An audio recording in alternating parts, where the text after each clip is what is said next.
private sector, we discussed Narayan Murthy. Okay. And then I ask you to document the list of examples from your own life related to honesty, integrity, and okay. The second set of values that we discussed was compassion, empathy, equity, concern for the marginalized sections of the society. तो इसमें क्या क्या example हमने discuss किया?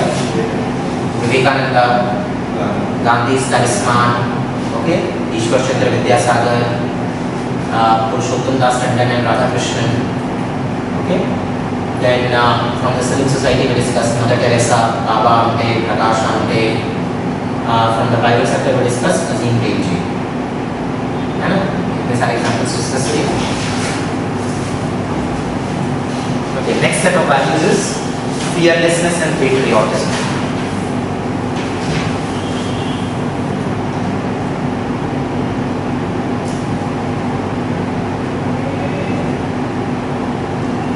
Fearlessness and patriotism में इसका example दे सकते हैं. What kind of examples can we give in fearlessness and patriotism? Subhash Chandra Bose, Bhagat Singh, okay, or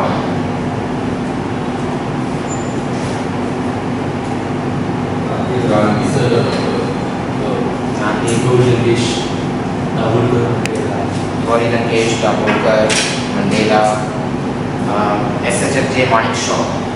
You heard of SHFJ Manekshaw? Yes. Was it? Was in the ladies.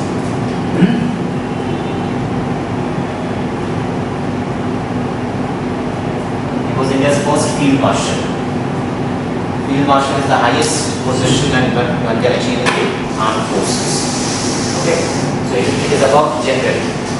Field marshal is it's a position, it's an honor that is given to people who have made tremendous contribution to the armed forces. So SHFJ Manekshaw, he was India's first field marshal. He contributed in the 1948 war with Pakistan, 1962 war with China, 1965 war with Pakistan, and in the Bangladesh Liberation War, 1971. Okay, so again, he is considered to be an epitome of fearlessness, patriotism. Okay. How many field marshals we have had in India?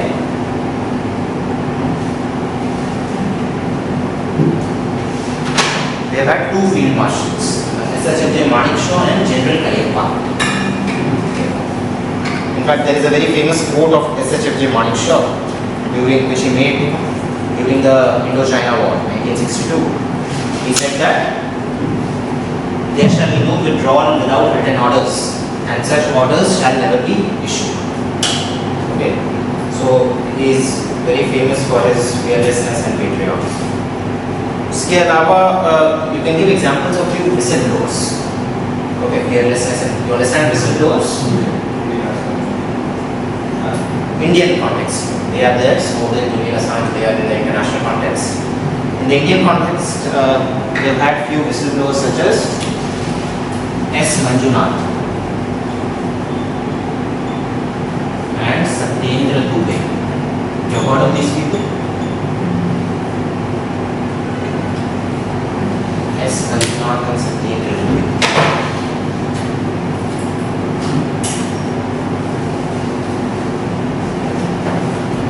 So S. Manjunath, he was an IIM graduate. He worked in the Indian Oil Corporation, and he highlighted adulteration of fuel that was taking place in IOC, Indian Oil Corporation. Okay, he was posted in the place, but essentially because he basically blew the whistle that such adulteration was taking place. And ultimately he was killed by the oil mafia. He was shot dead. Okay. Similarly, Satyendra Dubey, he was an Indian engineering service officer.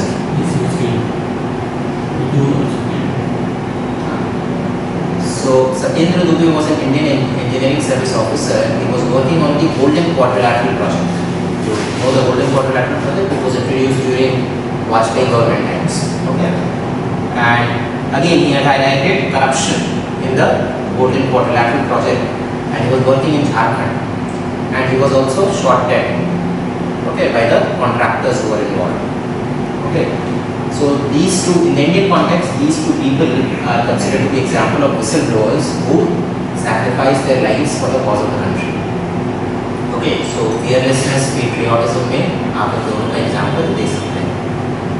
In fact, there is a movie also on Manjunath. Manjunath is a movie that was made. उसके अलावा Narendra Kumar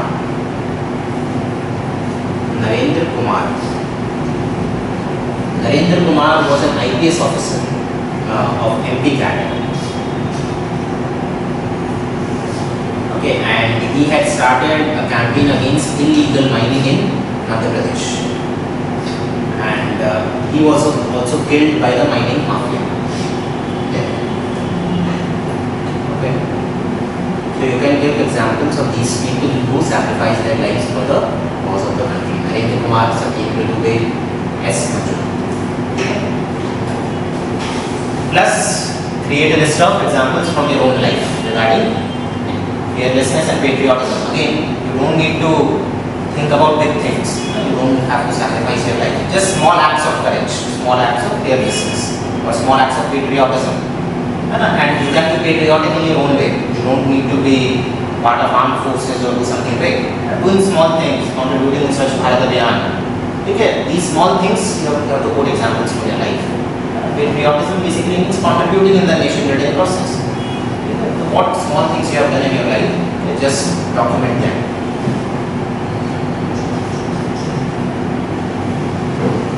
Okay. Now, leadership, courage of conviction, spirit of public service. Next set of values is leadership,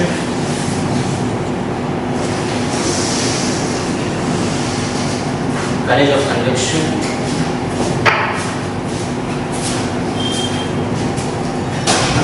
spirit of service.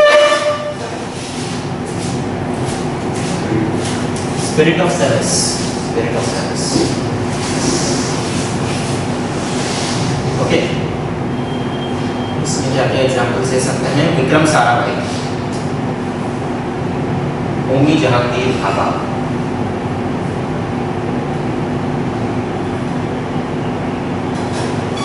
who is Vikram Sarabhai?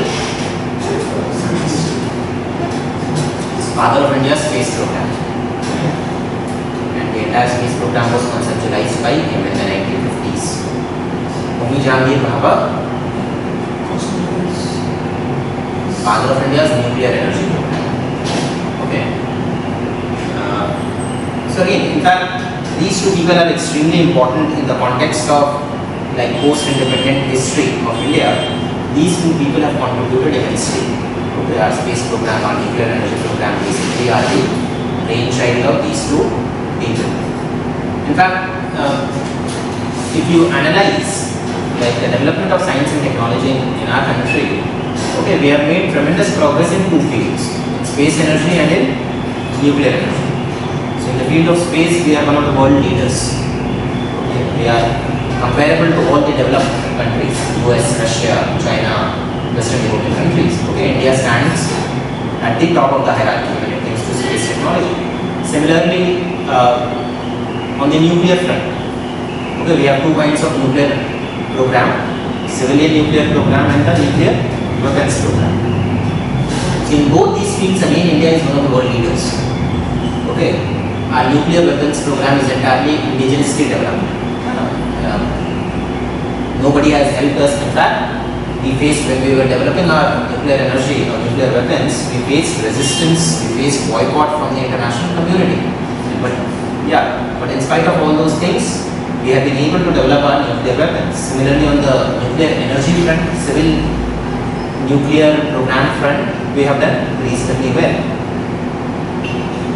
Whereas on the other hand, if we look at basic research and development, basic R&D, basic science and technological development, we are still dependent on imports. For example, defense manufacturing, simple things, manufacturing of guns, bullets, helicopters, planes, or even technology to clean Ganga. We have to import technology to clean Ganga from Israel. Most of our basic defense equipments have to be imported. So we have been able to, this is a very ironical situation. Generally, in no other country you will find this phenomenon. We have done tremendously well in two fields which are considered to be very difficult. Nuclear energy or nuclear energy front, nuclear weapons program and space technology. Whereas basic science and technology, basic R&D, we haven't been able to do very well. It's an ironical situation. And one of the biggest reasons why we have done well in space and nuclear front is because of these two people. Because of the leadership that they provided to space technology and nuclear technology early on after independence in the 1950s and 60s. Okay. So that way leadership plays a very important role for the development of any sector. What kind of leadership? You remember governance? Did I tell you the idea of governance? The four components of governance? Leadership, then legislative framework, laws, policies, programs, schemes, rules, regulations, etc. Then institutional framework, institutions to implement the laws, policies, etc. And finally, systems and processes. Okay.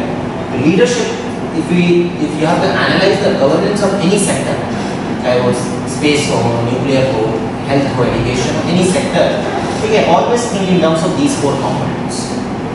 Leadership कैसा है, loss policy schemes कैसे हैं उस sector में, how are the institutions performing, what are the systems and processes in those institutions.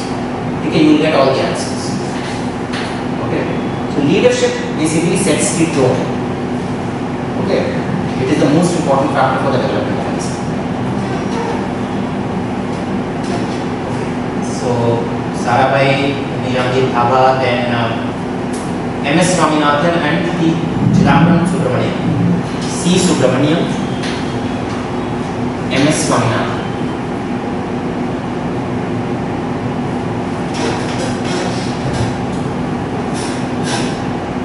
Who are these people?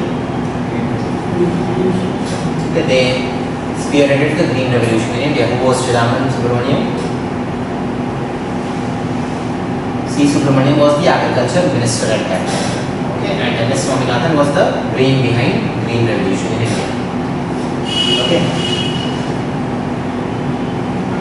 Then Verghese Kurian.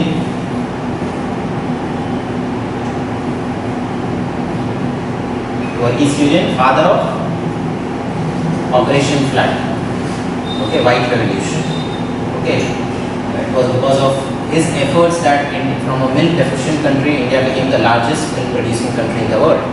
And he spearheaded the cooperative movement in the dairy sector and helped in taking out millions of people out of poverty. Okay, so what is Kurian. Then APJ Abdul Kalam.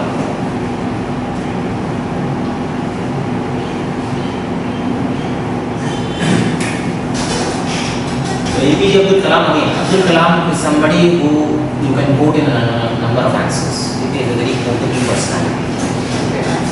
So from a very humble background, he rose to become the president of the country.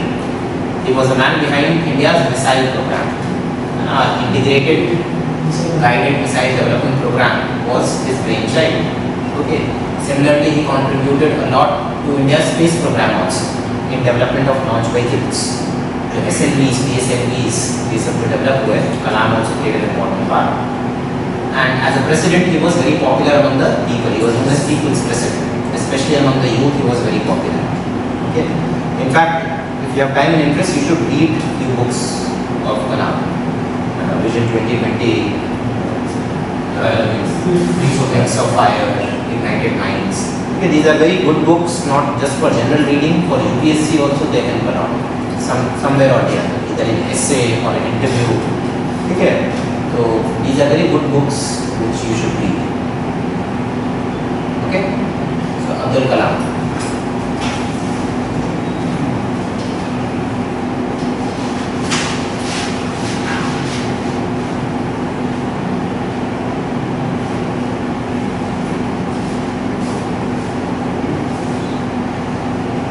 A few other values like we have discussed: honesty, integrity, impartiality, compassion, empathy, fearlessness, courage of conviction. Few other values, right? Accountability. on a question of accountability, what kind of example can you give? You can quote Lal Bahadur Shastri here.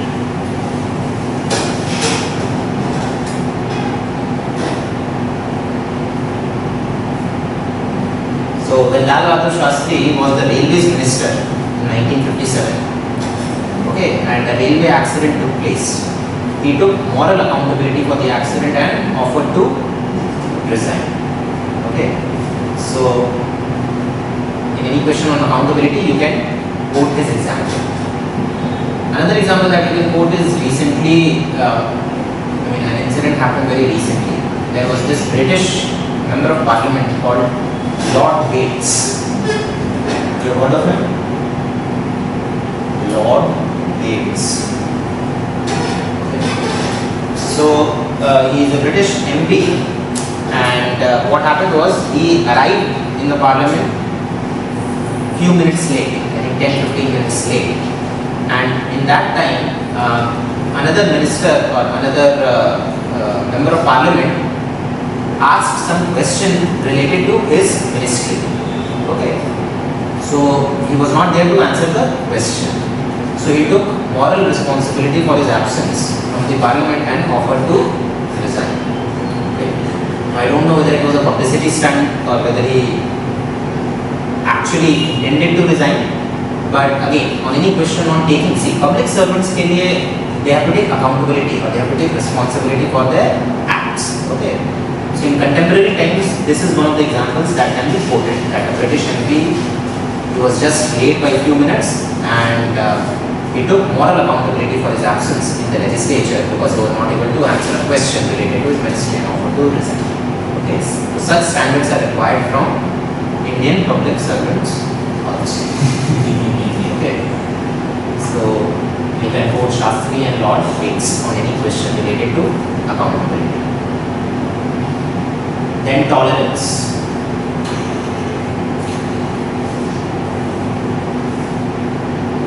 Tolerance में you can quote Gandhi and Nehru. Okay, Gandhi and Jawaharlal Nehru. Gandhi again, he was very tolerant of others' views. He accommodated different viewpoints within the Congress. In fact, it was because of Gandhi's efforts that Congress was able to develop as an umbrella organization. Okay, so there were different factions within the Congress only. There was a left-wing faction within the Congress. There was a right-wing faction within the Congress. There was a centrist faction within the Congress. And it was because of Gandhi's leadership and because of Gandhi's tolerance that all these factions were able to peacefully coexist. And at that time Congress was not a political party. It was considered to be a movement comprising of different ideologies, different parties within Congress. Okay. So Gandhi played a very important role. And after Gandhi's death, Jawaharlal Nehru played a very important role. Okay, again Jawaharlal Nehru was also very tolerant of different viewpoints, different ideologies. He was a great parliamentarian. Okay. He accommodated the viewpoints of opposition political party, opposition political leaders. Although for all practical purposes there was no opposition. In the 1950s and 60s, Congress had the monopoly. But in spite of the Congress monopoly, Nehru made a lot of effort to accommodate the viewpoints of opposition political leaders. चाहे वो left wing के हो, चाहे वो जनसंघ के हो. Okay. So Nehru played a very important role in accommodating their viewpoints in the public policies. Okay, so he was very tolerant of different views, different ideologies. Okay. Non-partisanship and cooperative political culture. Non-partisanship.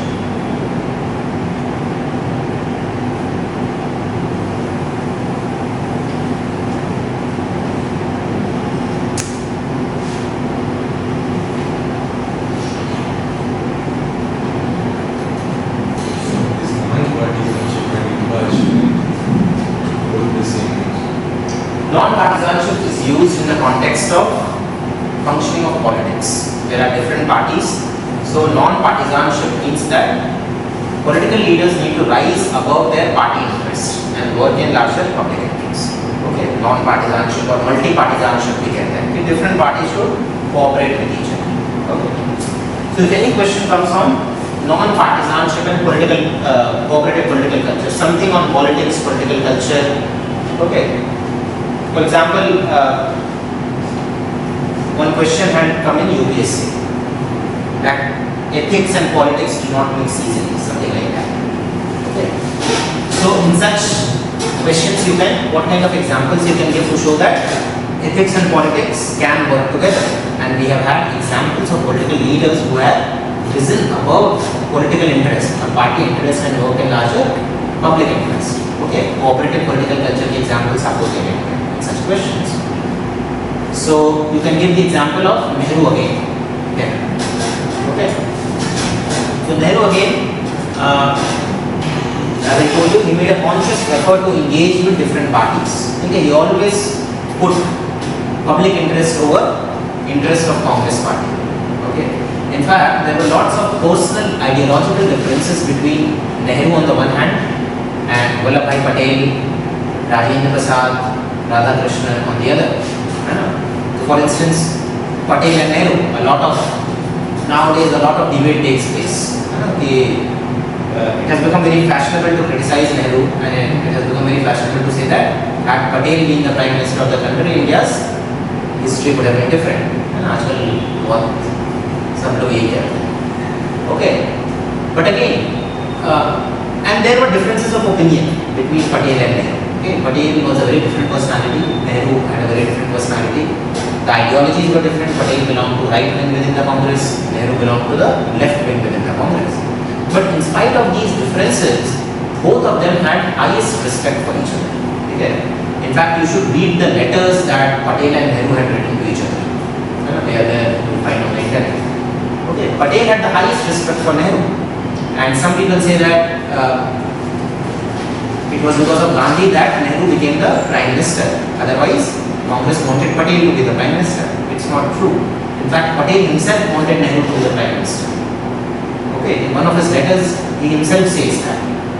Okay, because Patel knew that he does not have the mass appeal that Nehru has. Although Patel was a very good administrator, but a Prime Minister needs to go beyond just administrative skills. He needs to have a mass appeal. Okay, he needs to have that charismatic leadership. Okay, and Patel knew that Nehru had that. He did not have that. Okay, so Patel himself wanted Nehru to be the Prime Minister. Both had tremendous respect for each other. Nehru knew what are the strengths of Patel. Patel knew what are the strengths of Nehru. Okay, so it's a very good example, and notwithstanding those personal differences, they never came out in the open at that point in time. Okay. Similarly, there were differences of opinion between Nehru and Rajendra Prasad, our first president, over the Hindu Code Bill. Okay. So Nehru wanted to introduce the Hindu Code Bill, basically to reform the personal laws of Hindus. Rajendra Prasad said that why reform only Hindus? Introduce a uniform civil code. But Nehru said that no, all the religions are not ready at this point in time to follow a uniform civil code. So there were differences of opinion. But again, both these leaders never allowed their personal differences to interfere in their professional function. Similarly, there were differences of opinion between Nehru and Radhakrishnan, our second president. So after India's humiliating defeat in the Indo-China War, 1962, okay, Radhakrishnan, as the president of the country, wanted to fix accountability. He wanted to dismiss the defense minister. Okay, but Nehru was not in favor of that. Okay, and because of this issue, there were disagreements between them. There were personal disagreements. But again, they never allowed their personal disagreements, personal differences of opinion to interfere in their professional conduct. So all these are examples of the kind of political leaders that we had in the 50s and the 60s. And they always put public interest over petty political interests. They never allowed party interests or petty politics to override larger considerations of public welfare. Okay. Similarly, P.V. Narasimha Rao, when he was the Prime Minister, he had sent Atal Bihari Vajpayee, who was the leader of the opposition at that time, to conduct negotiations, to conduct discussions with Pakistan. Okay. Now it was a huge thing to do, and it was a huge political risk, because had the discussion succeeded, all the credit would have been given to Vajpayee, who was the opposition leader at that time. You understand? So, can you imagine today our Prime Minister or anybody sending the opposition leader to hold talks with Pakistan? Okay. They cannot, I mean, they do not have the audacity to do that, because it's a huge political risk. But again, in larger public interest, P.V. Narasimha Rao did that. He did not think about just Congress party, he thought about national interest. Okay. So these are all examples to show that we have had very good quality of political leaders. We have had cooperative political culture and non-partisanship. And there is no reason why we cannot have it now. So if any question comes, for example, a question has come that do you think ethics and politics mix easily, or is it possible? Or you can get a question like ethical politics is an oxymoron. Comment. What is an oxymoron? Yeah. So ethical politics is not possible basically. So comment, critically examine. So you will have to highlight both the sides of the picture. How ethics and politics do not go together, and how ethics and politics go together. So how ethics and politics do not go together, what kind of examples you can give? All those examples: criminalization of politics, politicization of crime, use of money power in elections, what happened in recent Karnataka Assembly elections, horse trading, etc. So all these examples show that ethics and politics do not go together. At the same time, you have to give all these examples that we have discussed. Okay, Nehru, Patel, Radhakrishnan, Rajendra Prasad, Narasimha Rao, Atal Bihari Vajpayee. Okay, so we have had political leaders who have conformed, who have followed the highest standards of ethics in public life. Okay, Lal Bahadur Shastri, even Lal Bahadur Shastri. So you have to give all these examples to show that ethics and politics can go together. Okay, and there is no reason why in the future this cannot happen again. So you have to end on an optimistic note that ethical politics is possible. Okay.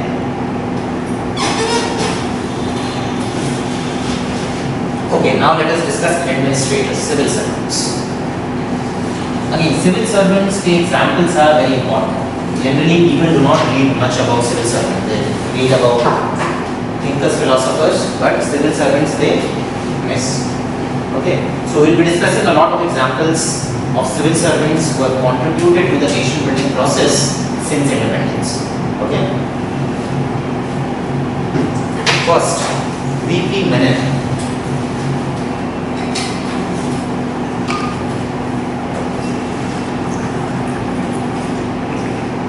Award of V.P. Menon.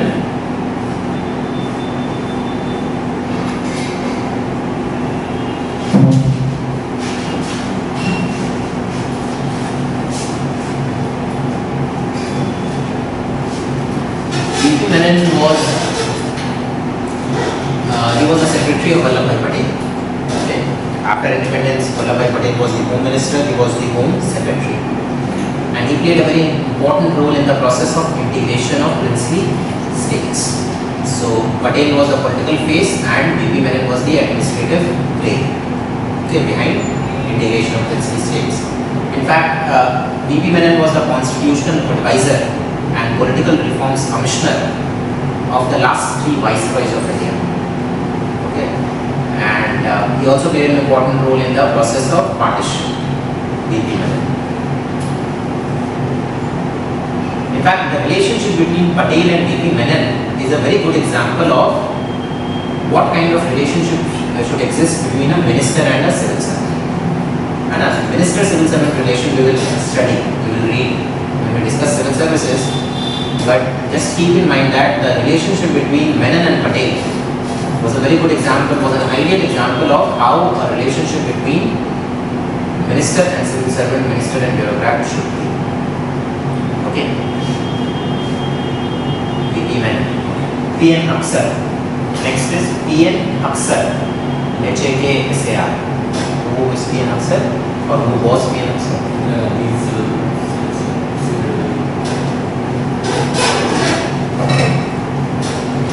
He was principal secretary to Indira Gandhi from 67 to 73. Okay. 1967 So he was the brain behind Indira Gandhi's rise to political power. Okay, so when did Indira Gandhi become the Prime Minister?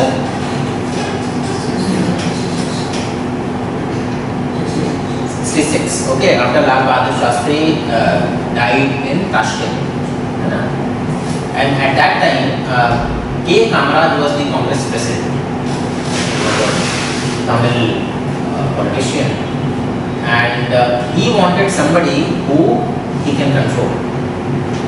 So Indira Gandhi at that time, he thought that he would be able to control her. That's why he made Indira Gandhi the Prime Minister. At that time, Indira Gandhi was known as Boogie Gudiya. Boogie Gudiya means a mute doll. And after she became the Prime Minister, what did Indira Gandhi do? She was the Iron Lady, and she came across as one of the strongest political leaders in modern India. Okay.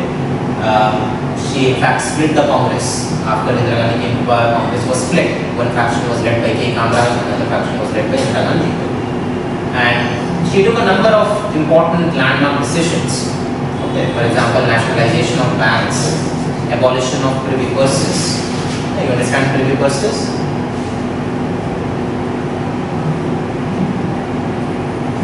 The earlier Prince State kings, government used to. Not government dues. Basically, after independence, all the property and land of those princely state rulers were taken by the government. So, as a compensation, government used to give them monetary allowances, pension, etc. These were known as privy purses. So she abolished that. Okay, she introduced MRTP Act. Okay, then she waged the Bangladesh Liberation War, 1971. Okay, she signed Indo-Soviet Union Friendship Treaty in 1971. Okay, so all these were landmark decisions that she took, due to which she became extremely popular amongst the masses. Okay, and again, the man behind, the brain behind all these decisions was P.N. Upsc. Okay, then K. Subramaniam.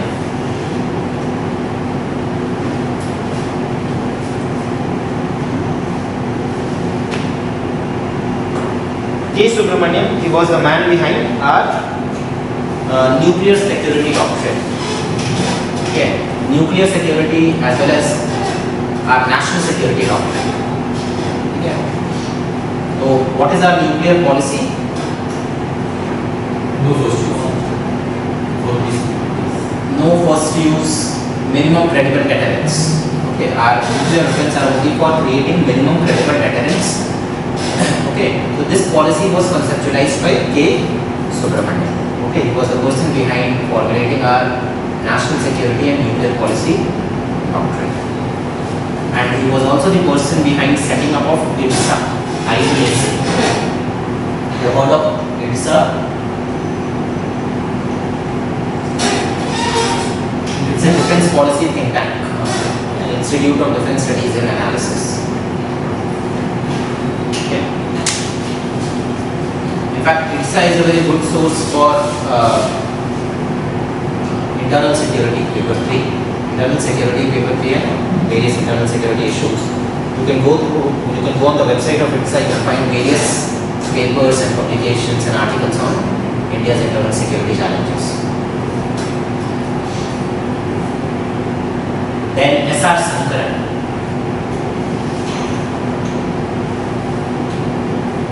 Who was S.R. Sankaran?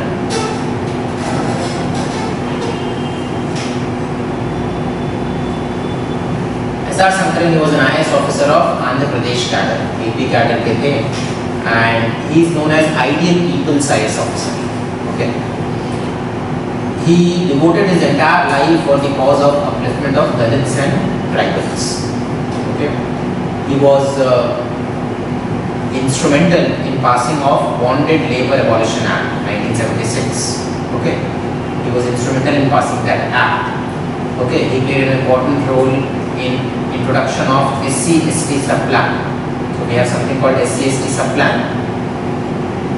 You heard of SC/ST sub-plan? Right? So we have a separate plan for scheduled caste and scheduled tribes. Okay, and budget is allocated for various programs for scheduled caste and scheduled tribes, which cannot be diverted for other purposes. ठीक है, SC ST सब plan जब भी हम plan करते हैं कोई भी पॉलिसी बनाते हैं उसमें SC ST के लिए अलग कॉम्पोनेंट रहता है. Okay, so he was a person behind introduction of SC ST sub plan. He was also instrumental in सफाई कर्मचारी आंदोलन. You heard of सफाई कर्मचारी आंदोलन? Yeah. So it was a movement against manual scavenging. Okay. Now though we have an act, we have a manual scavenging abolition and regulation act is there. But before that, when manual scavenging was not illegal, सफाई कर्मचारी आंदोलन basically used to work for the welfare of manual scavengers. ठीक है, तो he was very closely related to the सफाई कर्मचारी आंदोलन, and he used to use a part of his salary for teaching poor children from SC ST background.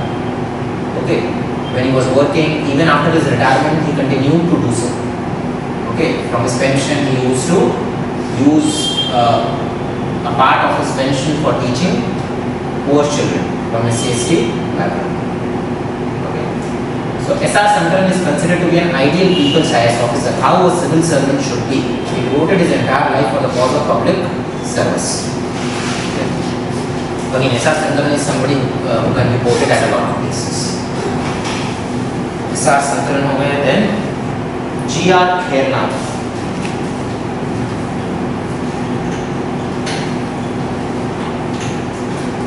GR Khairnath.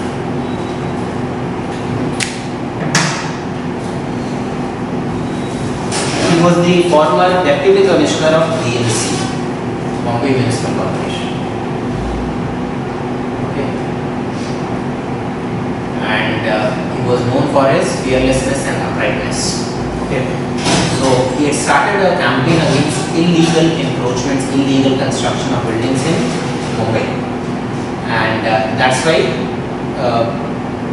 he had made a lot of enemies, because in the construction sector, in the real estate sector, very powerful people are involved. Okay, so he was harassed, he was victimized, and he was suspended on false accusations from DMC. Ultimately, then he approached the Bombay High Court, and then he was reinstated. Okay, so GR Khairnath again is a good example of fearlessness, courage of conviction, strength of character. Okay, Sridharan.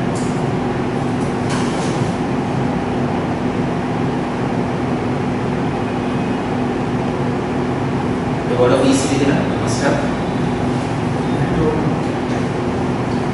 So he is the person behind India's metro project. Metro Man is known as Metro Man. So he was the head of DMRC, Delhi Metro Rail Corporation, and now a number of cities have introduced the same concept of like metro. Okay.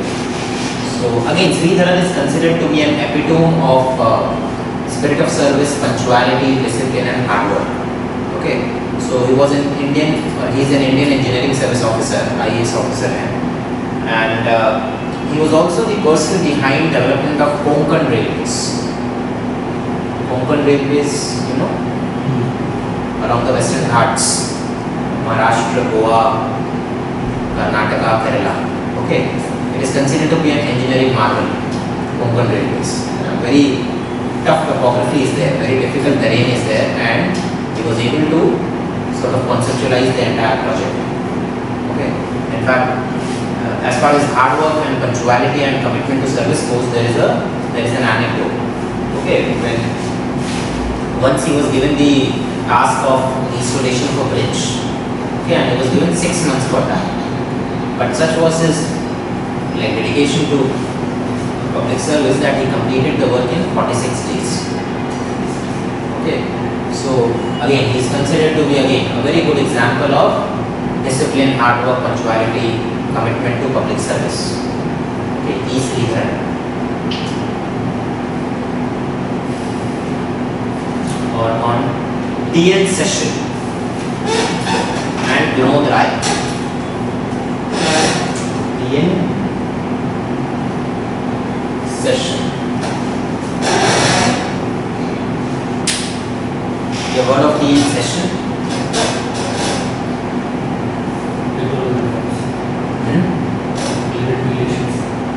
Yeah. Who was he?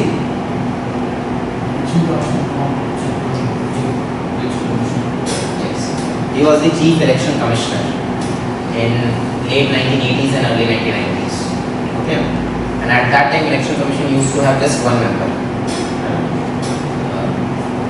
It was in the 92 and 93 that Election Commission became a multi-member body. At that time, there used to be just one member. So, in TN session was instrumental in making political parties follow the model code of conduct. Earlier, model code of conduct was not taken seriously by political parties. It was TN session who sort of made political parties follow the model code of conduct. And it was because of his efforts that Election Commission became a highly credible and a powerful body. Before him, all the Election Commission was a constitutional body, but it was not that powerful, it was not that credible, it was not that popular. It was because of TN session that Election Commission emerged as a very powerful, very credible body. Okay. Vinod Rai, you heard?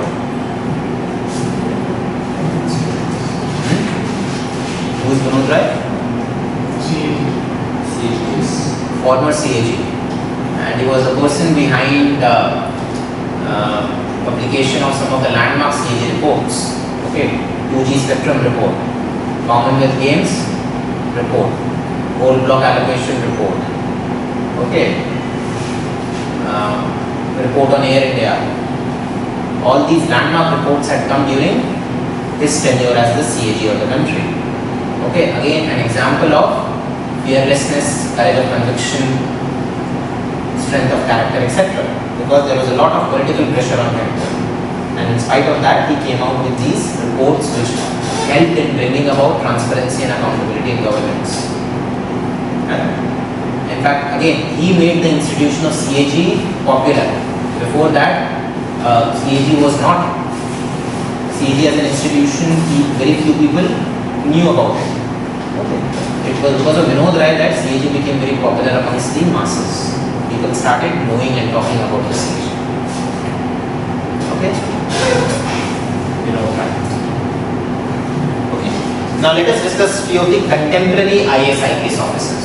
These are all retired civil servants. Okay? VP Menon, P. Upsc, S.R. Sankaran, K. Subramanian, TN session Vinod Rai. Okay, now let us discuss few current lot of IAS IPS officers who are doing very well in their respective fields. Alex Paul Menon.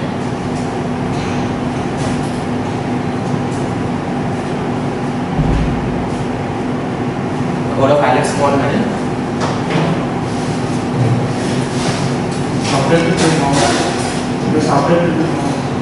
Yeah. So he is an IAS cadre of Chhattisgarh cabinet. Okay. And when he was the district collector of Sukma district in Chhattisgarh, he was kidnapped by Maoists. Okay. And later he was released, but in spite of all these things, he has continued to work in Naxal affected areas of Chhattisgarh. And he has helped in institutionalizing grassroots planning in the Naxal affected areas of Chhattisgarh. So again, a very good example of spirit of service, courage of conviction, etc. Okay.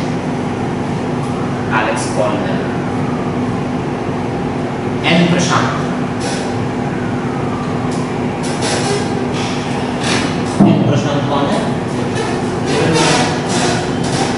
Kerala. Yeah. So N. Prashant, he was the DM of Kozhikode in Kerala. अब नहीं है. I think last year he was. Okay. And he started a program called Compassionate Kozhikode program. So under Compassionate Kozhikode program, he introduced a number of initiatives. He started the distribution of food coupons to urban poor. Okay, so food coupons of various restaurants and eating outlets, they were given to urban poor, which could be then used for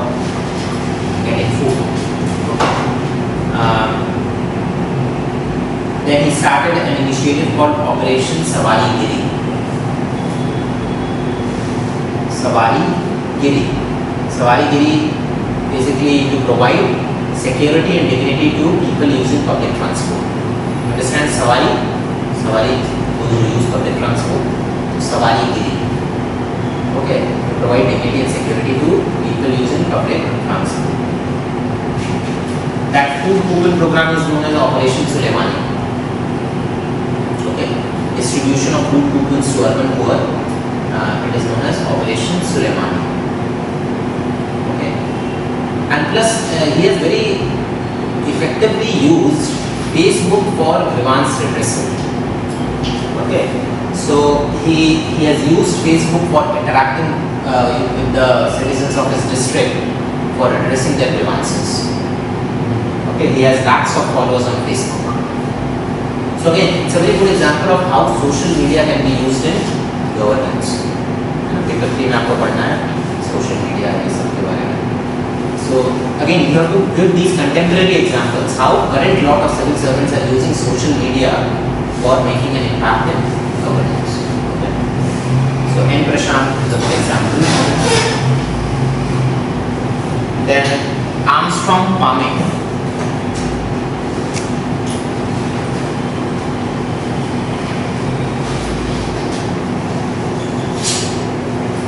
Armstrong Palming.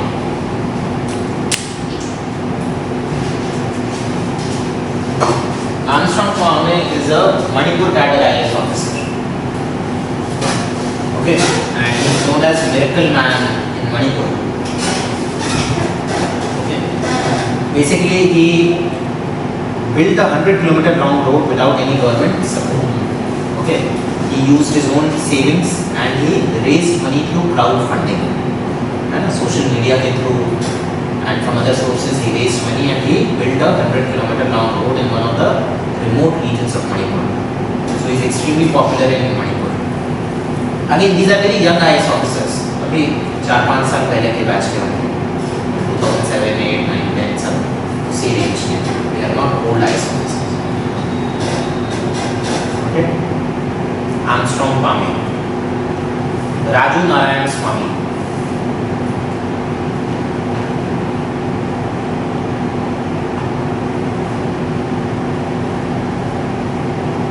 Raju Narayan Swamy is a Kerala cadre IAS officer and he started a campaign against illegal liquor industry in Kerala.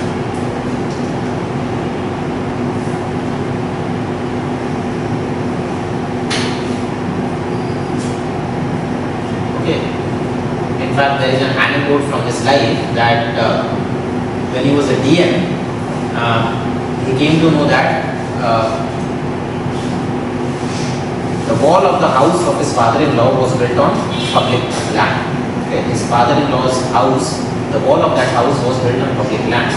So he went and demolished that wall. Okay. So again, it is an example of impartiality in public service. Impartiality and objectivity. Okay. Ashok Khemka. Ashok Khemka, you must have heard. What has he done?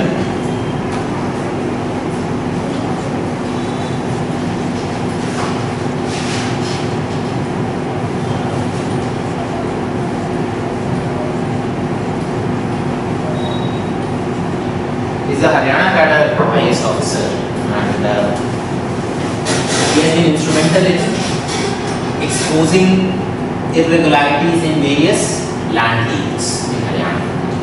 Okay. So he has exposed a number of land related scams in Haryana. In one of the scams, Robert Vadra was involved. Okay. And he has been transferred around 45 or 46 times in 22 years. Okay. So that is the price that you have to pay for honesty in civil services. Now again, Ashok Khemka is a very honest man. His personal honesty cannot be questioned.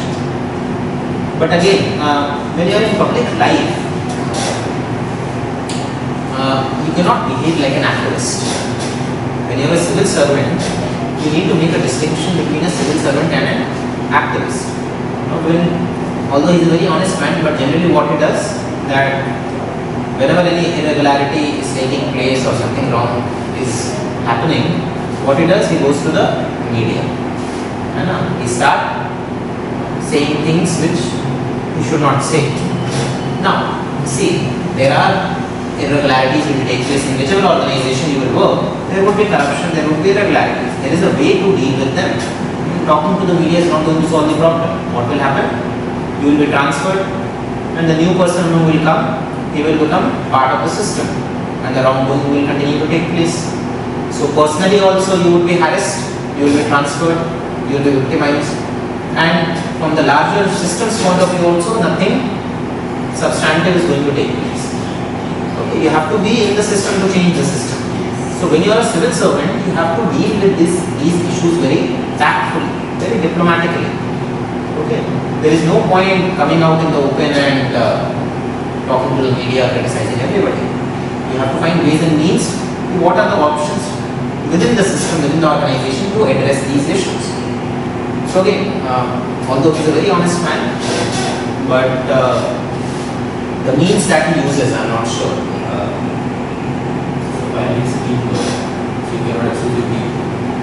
It's a teamwork plus there is a way to deal with things.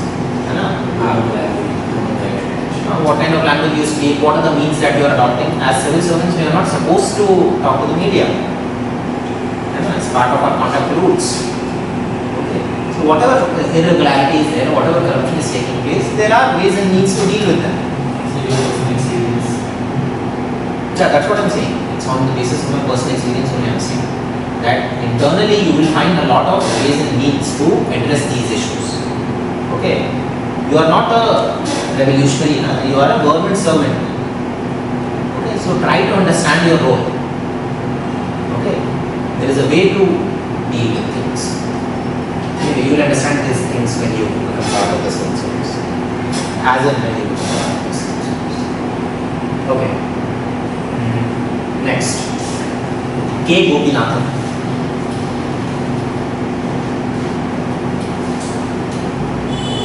K. Gopinathan is a 2012 batch Agmut Cadre IAS officer. You heard of Agmut Cadre? You know about different services and cadres in UPSC? How many services are there?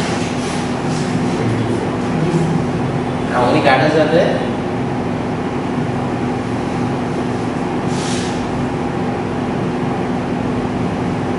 You know about the profile of different services apart from IAS, IPS, IRS के अलावा बाकी services के बारे में पता है कि वो क्या काम करते हैं?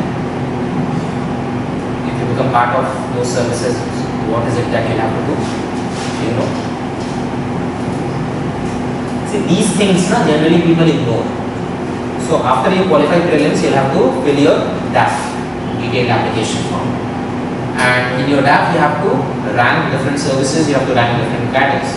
Now, I've seen a lot of people, they do these things very casually. While filling, they do not use their brain. While filling, they do not do any research. And once they qualify and they get some service or they get some cadre, then they start crying. This is not a good service, or this is not what I wanted to do. This is not the cadre I wanted.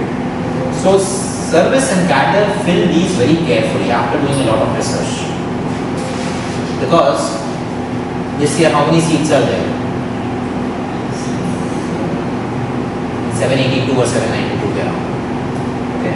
Suppose 800. So 800 seats में, if you get a rank after say around 300, you will not get the top 3-4 services. IAS, IPS, IFS, IRS. IRS will end by 300, 320. If you get any rank, then you will get some other service, and therefore the ranking of other services in your DAP becomes very important. Okay, how you have ranked different services. Generally people rank the top 3-4 services in an informed manner. Whether some people, most of the people rank IAS as one, some people rank IPS as one also, or some people rank foreign service as one. Okay, so IAS, IPS, IFS, then most of the people revenue service. Okay, revenue service maybe income tax है, customs है. Okay, then audit and account service है, railway traffic है. Okay, but again, after IAS, IPS, IFS, you need to do some research as to what are the strengths and weaknesses of different services. Okay, IAS, IPS, IFS, generally people have clarity to what do they want. And people know also what do IAS officers do, what do IPS officers do, what do foreign service officers do. But after that, as part of say revenue service or audit and account service or railway service, okay, or trade service, information service, all these services, what exactly you are supposed to do some research so that you can make an informed choice. Okay. For instance, when I used to fill my tab, I always used to fill audit and account service above revenue service. Okay. Because I had few seniors in the audit and account service and I knew what are the strengths and weaknesses of audit and account service as compared to revenue service. Generally, most of the people they rank revenue above audit and accounts. But I made a conscious choice. I could have got revenue service also. Okay, but I made a conscious choice to rank audit and account service above revenue. So again, it's a very personal thing. What you want from a service. Different services have their strengths and weaknesses. So it's a very personal choice. What do you want in your life? Okay. So similarly for cadres also. For IAS, there are different cadres which are considered to be good. For IPS, there are different cadres which are considered to be good. Cadre allocation is only for all India services, not for central services. You understand the difference? There are all India services. How many all India services we have? Three. Which one? IAS, IPS and forest service, not foreign service. Okay, and apart from these three, all these services are central services, foreign service, revenue, audit accounts, railways, etc. So cadre allocation is only for IAS, IPS, forest. So again, cadre choice is again a very personal choice. Like cadre preference is a very personal choice. What do you want from a cadre? There are different cadres. The same cadre, like I would fill the same cadre, say as my third or fourth preference, somebody else would fill as 20th preference, depending upon what they want from a particular cadre. So generally most of us fill our own cadre as a first cadre. But after the home cadre or after the surrounding cadres, surrounding the home cadre, after the cadre surrounding the home cadre, which are the other cadres that are good? Again, the definition of good would be subjective. What you want from a particular cadre. Okay. So for example, for IPS, cadres with commissionerate system are considered to be better. You understand commissionerate system? So generally there are two kinds of system. Either some area, some district will have SP system, ASP, DSP, SP, SSP, etc. Or they will have commissionerate, ACP, DCP, JCP, commissioner, etc. So generally in cities and in metropolitan areas they have commissionerate system. For example, Delhi में कोई SP नहीं है, तो fine. ACP, DCP, JCP of different areas. Similarly, in all metropolitan areas, Mumbai, Delhi, Chennai, Bangalore, and in all large cities. So basically, those cadres where there are a number of cities where they have commissionerate system, those cadres are considered to be relatively better for IPS. Why? Because in areas where commissionerate system is there, generally the functions of IPS officers are more and their importance is more as compared to IAS officers. For example, in Delhi, the Commissioner of Police is a more important position than say DMs, etc. Because in cities and in metropolitan areas, law and order is a more important problem than development. I understand. IAS officers are more into development, IPS officers are into law and order. In cities, metropolitan areas, law and order is a more urgent problem to deal with rather than development. In districts, in rural areas, IAS officers and the developmental activities are more important. So again, these things very few people are aware of. They do not know about these things that they are filling their tab. And once they get some service, once they get some data, then they repent and they regret that they did not do proper research before filling out services and cadres. So take an informed decision. Everything is there on the internet. What do different services do? What does audit and account service do? What does revenue service do? What does railway traffic do? What does railway personnel do? What does railway accounts do? What does different defense services? Defense services, the defense estate, defense accounts, defense personnel, railway personnel. So सारे services के बारे में पढ़िए कि what exactly you will be required to do if you join these services. ठीक है? Then rank those services as per your needs and requirements. Similarly, cadres के बारे में पढ़िए. For example, there is a document, Lavasana का एक document, Lavasana you know, Lal Bahadur Shastri National Cadre of Administration, Missouri. So Lavasana has prepared a document on different cadres. Okay, what are the characteristics of different cadres? Okay, to go through the document. Similarly, talk to your seniors who are there in the civil services regarding the strengths and weaknesses of different cadres. Okay. So basically, what I'm trying to convey is that make an informed choice. Do not repent later. I got this service or I got this cadre, because service and cadres are lifelong choices. They will remain with you throughout your life. Once you get a service or you get a cadre, it cannot be changed. For 30-35 years, it will be with you. So be very careful while choosing these. Do not regret it. And fill your DAF very carefully. After prelims, as and when you qualify prelims, DAF जो होता है आपका वो बहुत important होता है, because your entire interview is based on DAF. So if you fill your DAF very carefully, very strategically, you can guide the course of your entire interview. Generally, people say that it is not possible to prepare for interview. It's not true. You can prepare it. You can, in fact, anticipate questions. What kind of questions will be asked in the interview? If you fill your DAF very strategically, what kind of words you are using in your DAF? Okay, is there a theme in your DAF? Okay, so अगर DAF अगर आप अच्छे से भरेंगे, if you fill your DAF very carefully, you can guide the course of your entire interview. Maybe not entire interview, 90% of the interview. 10% of the questions might be from unexpected subjects areas, but 80 to 90% you can anticipate. So, yes. Anyway, I was talking about ये Gopinath अगमुट cadre का. अगमुट cadre क्या होता है? What is AGMUT cadre?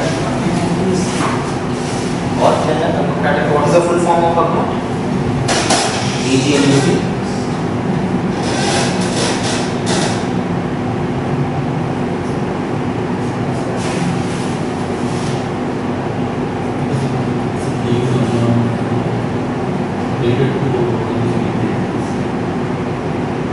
Arunachal, Goa, Mizoram and Union Territories. AGMUT. Okay. So if you are part of AGMUT cadre, you will be posted, you will be rotated. So you will be in Union Territories, you will be in Arunachal, in Goa and Mizoram. You will be in Delhi. Delhi is also part of AGMUT cadre. Delhi is not a separate cadre. So Delhi, Andaman Nicobar, Pondicherry, ये सब Union Territories में है. So in AGMUT cadre is also considered to be good for IPS. Because most of the union territories, they have commissionerate system. Delhi has a commissionerate system, Port Blair has a commissionerate system, Goa or Punjab has a commissionerate system. So AGMUT cadre is also considered to be good for IPS. But also you have to stay in Arunachal, Mizoram also for, like you will stay in Arunachal for 2-3 years, then you will come back to Delhi. Then Mizoram for 1-2 years, then again you will be posted in some other union territories. So it will keep on shifting. Okay. So what has K. Gopinathan done? He has developed a disaster management app in Mizoram. Okay, when he was posted in Mizoram, he has developed a disaster management app. Because Mizoram is an ice seismic zone and there was an earthquake in 2014 in Mizoram. Okay, and there were various issues at that time. So after that earthquake, he developed this app, basically to give early warning and advisories to different stakeholders. Okay. And the app also has a relief material management inventory system. Apart from advisories and early warning, This app also has relief material management inventory system. During natural calamities, there is a lot of issue in the management of relief material that comes. So this app helps in managing the inventory of those relief materials. Okay, managing the demand and supply of the relief material. Okay.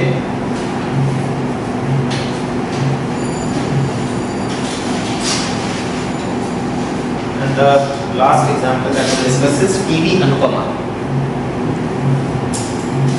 PV Anupama.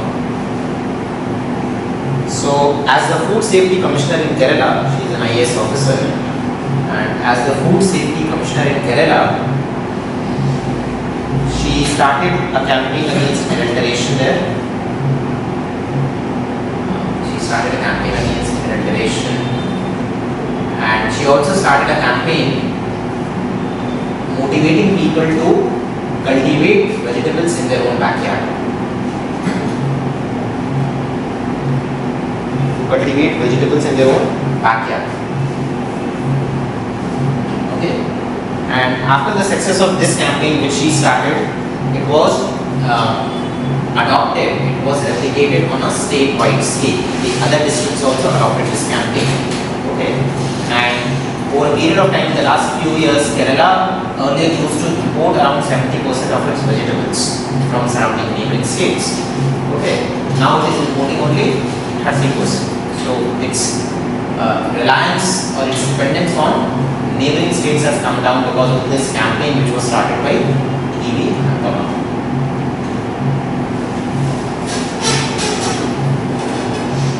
Okay, these are all examples of current young lot of IAS, IPS officers who are doing very well in their respective fields. Okay. So basically, again, depending upon the nature of the question, either in theory part or in case studies part, you will have to incorporate these examples. Okay? In fact, there are few websites, the Logical Indian and the Better India. One website is the Logical Indian, another website is the Better India. So these websites, they sort of publish a lot of news about such IAS, IPS officers who are doing well in their respective fields and states. Okay? So you can keep track of these websites and you can keep on adding more examples. Okay? I have collected all these examples from these websites. Okay? Now from private sector से क्या example दे सकते हैं? Examples have to be quoted from private sector. Tatas you can quote. Okay, JRD Tata, Jamshedji Tata, Ratan Tata.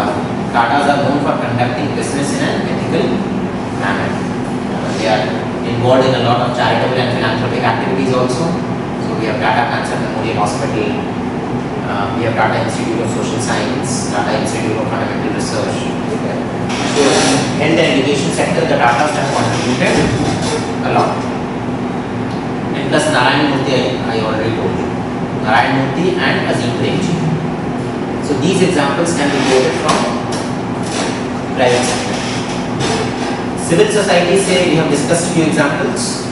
Baba Amte, Prakash Amte, Mother Teresa. Okay. Apart from these, और क्या examples quote कर सकते हैं civil society, NGOs से? Aruna Roy. You've heard of Aruna Roy?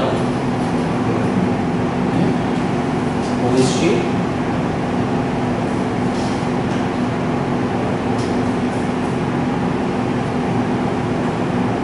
Aruna Roy काफी news में in recent times she has been in news. She was an IAS officer. She resigned from the service and she started an NGO called MKSS.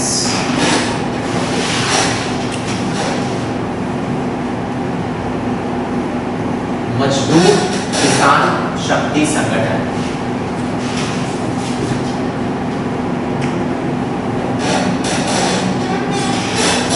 मजदूर किसान शक्ति संगठन. Okay, so she is the person behind introduction of social audit in India, Aruna Roy.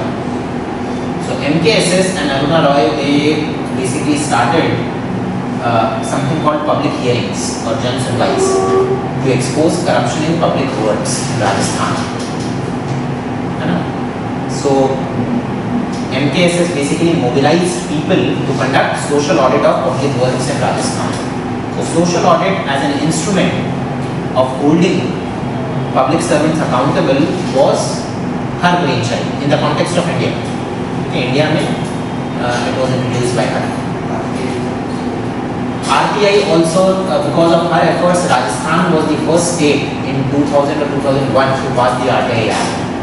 At the national level, RTI Act was passed in 2005. But even before that, Rajasthan had passed an RTI Act of its own, okay, because of the movement led by Aruna Roy. Okay, so she is a good example of somebody from civil society who has contributed a lot in the field of governance. Then you can also quote Pankaj Roy Kapoor.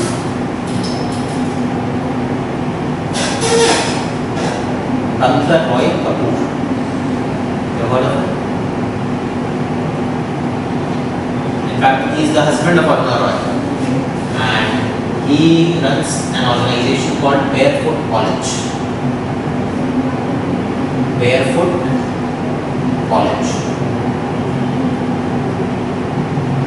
Basically, Barefoot College is into skill development of rural population. Okay, so it has played an important role in creating a cadre of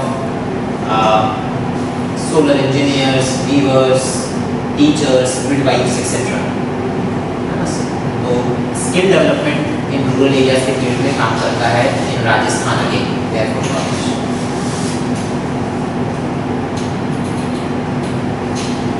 Anand Kumar. The word of Anand Kumar. The word of Super 30. Super 30.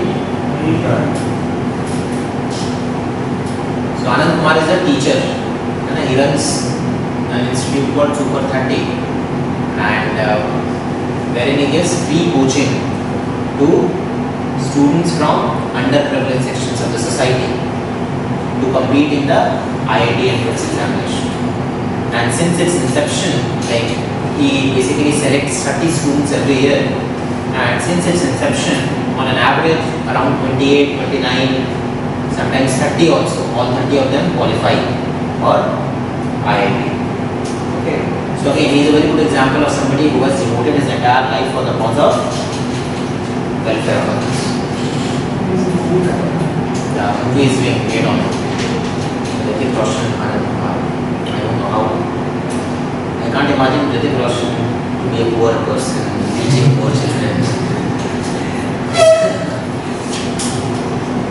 Anyway, so all these are examples. Okay, we have discussed various examples. We have discussed examples from politics. Okay, we have discussed examples from civil services administration, from private sector, from civil society. We have discussed a lot of examples. Now again, you won't get any specific question on these people. You'll have to incorporate these examples in your answers depending upon the nature of the question, theme of the question. And you have to create a list of examples from your own life. I have told you, जितने भी values, attributes we have discussed, for all those values, you have to document examples from your own life. Okay. So these examples would be a sort of ready reference material for you, which can be used in any answer. Clear?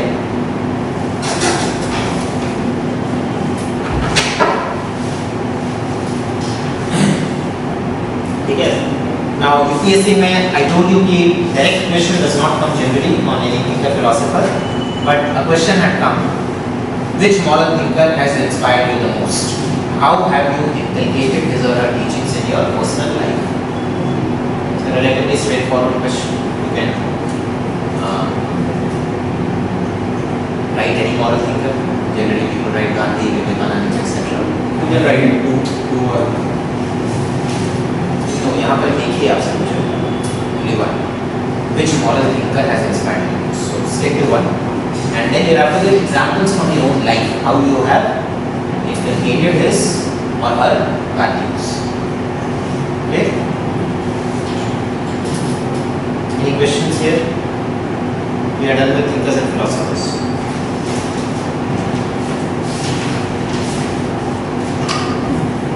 Point out a question. Still, we talking about institutions that are Gandhi, various movements, solidarity movement. Yeah. It's very told values is wrong. It is malicious. Mauritius. Mauritius.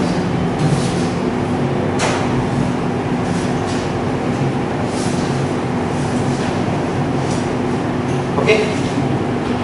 So if you don't have any questions, let us move to the next topic.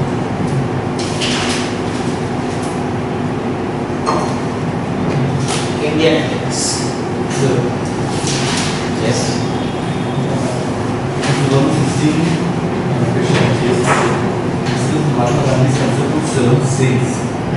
And Gandhi Panchmukhi Shiksha model.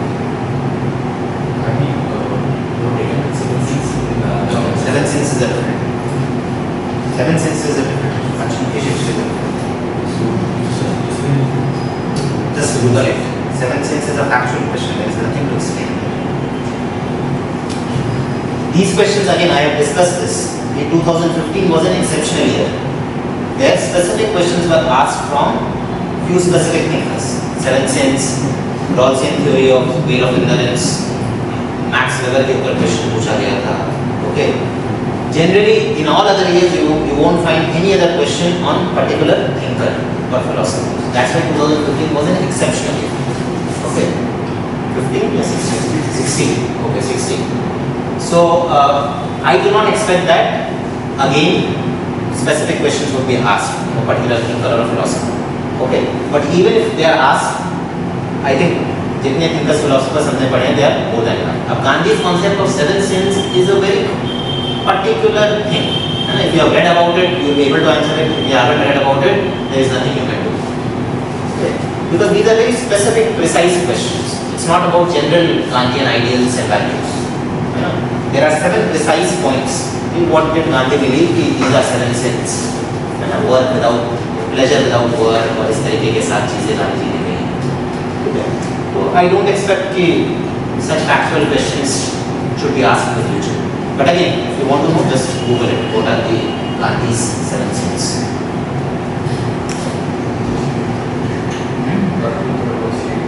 Work without worship or I don't remember something like it. Plus seven ऐसे बस ये this without this, this without this, this without this. I don't know what was the logic of us in this question. So again, UPSC may not everything is logical, but these things you cannot prepare. Now you know that this question had come, so you can have a look at it. But again, this question won't be asked. UPSC is not going to repeat the same question again. But if they have to ask something so precise, if you have read it, fine. If you haven't read it, you can't do it. You have to read it.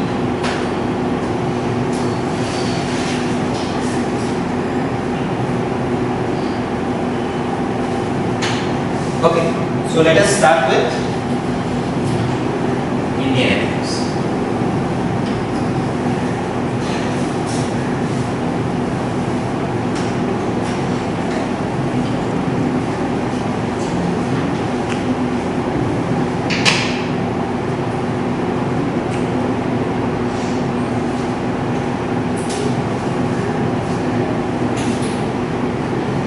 So Indian ethics again is not explicitly mentioned as part of the syllabus. Nowhere in the syllabus it's mentioned. But generally, I teach Indian ethics because it is very useful. Okay. A lot of things from Indian ethics can be quoted in your theory part as well as in case studies part. Okay. So Indian ethics, what is Indian ethics? Basically, what are the ethical values that we learn from our religion, our culture, our philosophy, etc. Okay. India has been a melting pot of different civilizations, different cultures. Okay. And our value system or our culture and traditions, our heritage, our philosophy and religion is a source of ethical guidance, not just for India but for the entire world. Okay, so essentially, what do we learn from our culture, our literature, our religion, and our philosophy? This is what we have to deal with in Indian ethics. Okay, a lot of it you might also have read as part of Indian culture. Indian culture, अगर आपने पढ़ा है तो उसमें literature और philosophy, religion ये सब भी पढ़ना है. Okay, so here we will focus just on the ethics component of Indian culture. Okay. In fact, there is a quote. There is a quote by Lord Macaulay. You heard of Lord Macaulay? So Lord Macaulay in 1835, he said, "I have travelled across the length and breadth of the country, and I have not seen one person who is a beggar or a thief. Such wealth I have seen, such high moral values, people of such caliber. India's spiritual and cultural heritage is incomparable." So this is what Lord Macaulay had said in 1835. Again, it's an important quote. You can use this quote at a lot of places. Essay maybe paper 4. So, सबसे पहले let us discuss teachings of Veda. Indian ethics में पहला चीज है teachings of Veda.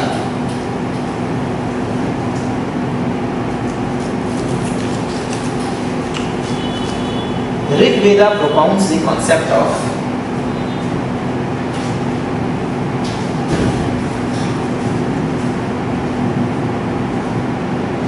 Rita or cosmic order. Rita.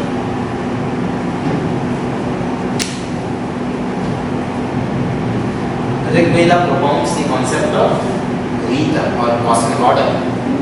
So Rita is the cosmic order that makes life possible in the universe.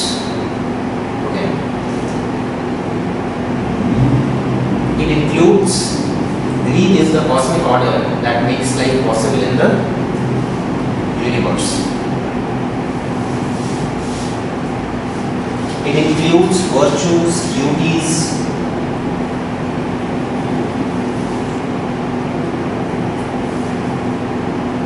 and ethical way of living.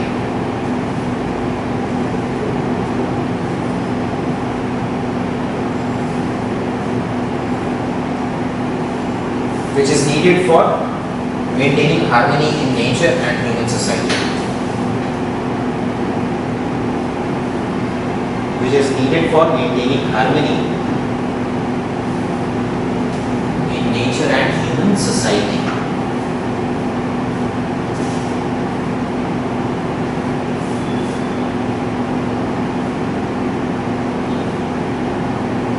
Rig Veda states that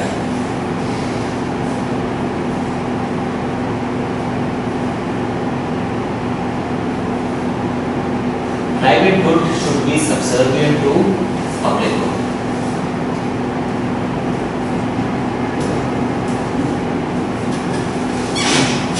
Private good should be subservient to public good.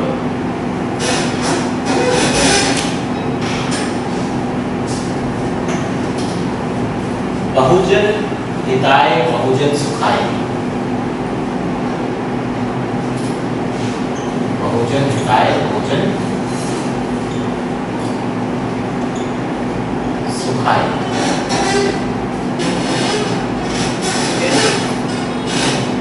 Which means welfare of many and happiness of many. Bahujan means बहुत लोग, many people. हिताय means welfare. सुखाय means happiness. So, for the welfare of many, for the happiness of many, is a principle outlined in the Rig Veda. Bahujan Hitaya, Bahujan Sukhaya is a principle outlined in the Rig Veda, and it has been like this principle has been a touchstone of public policy in India. So, the objective of most of the public policies is Bahujan Hitaya, Bahujan Sukhaya. The public policy should lead to the welfare of many and the happiness of many. So it's a touchstone of public policy analysis in India, this concept of Rig Veda. Okay. Next is dharma, the concept of dharma. So dharma as a concept has also been outlined in the Rig Veda.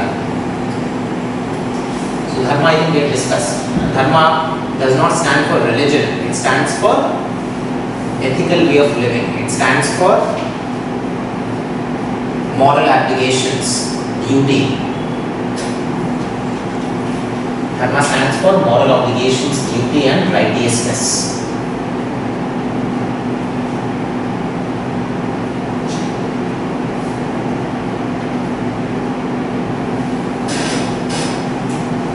Okay, so Ashoka's dhammas are basically dharma. So dhamma is the like the Pali word for dharma. Okay. So these are the teachings of Vedas. Next we have Dharma Shastras.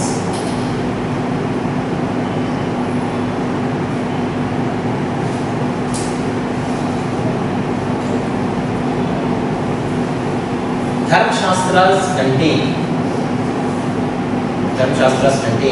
principles and guidelines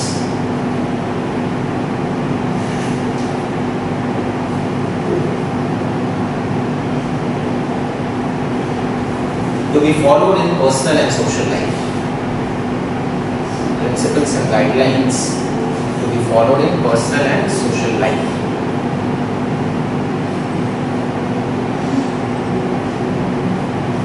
For example, Manusmriti. Manusmriti is one of the Dharma Shastras. It talks about the concept of Sadachar.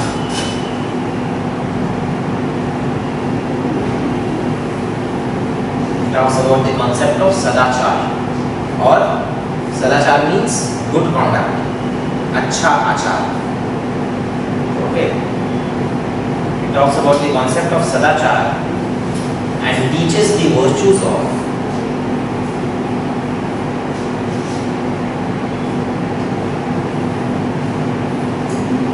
Dharya.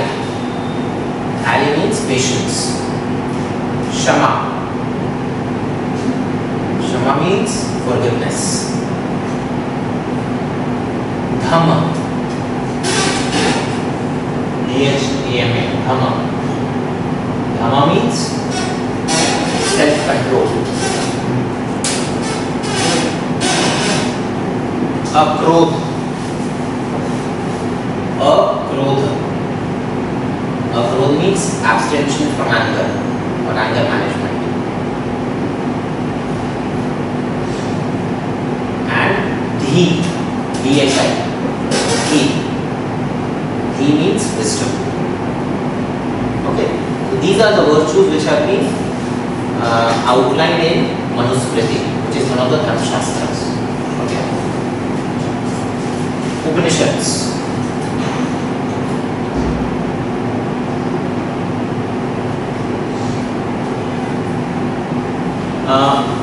Now Upanishads, I told you when we were discussing meta-ethics that Upanishads do not deal with ethics per se.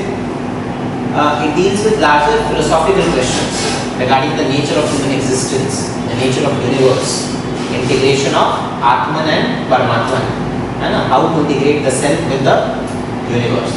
So these larger philosophical, metaphysical questions are addressed in Upanishads. Okay. So more than ethical decision making, Upanishads are important for personal liberation, personal salvation, or inner peace.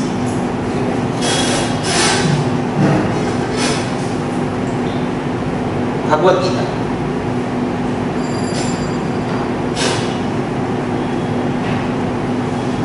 Bhagavad Gita is extremely important. Bhagavad Gita you can quote at a lot of places. Okay.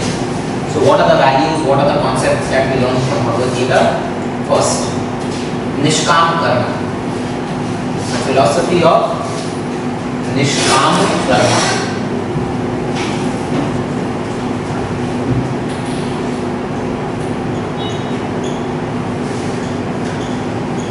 What does Nishkam Karma mean?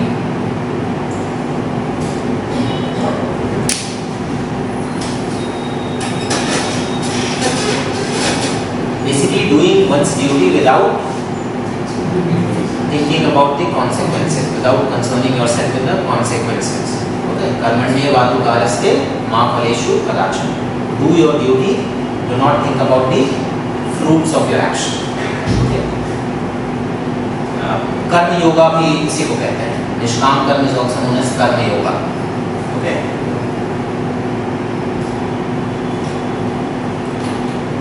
The first concept is निष्काम कर्म. Second is yoga karmasu kaushalam.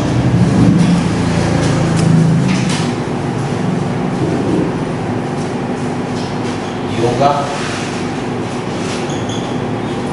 कर्मासु कौशलम.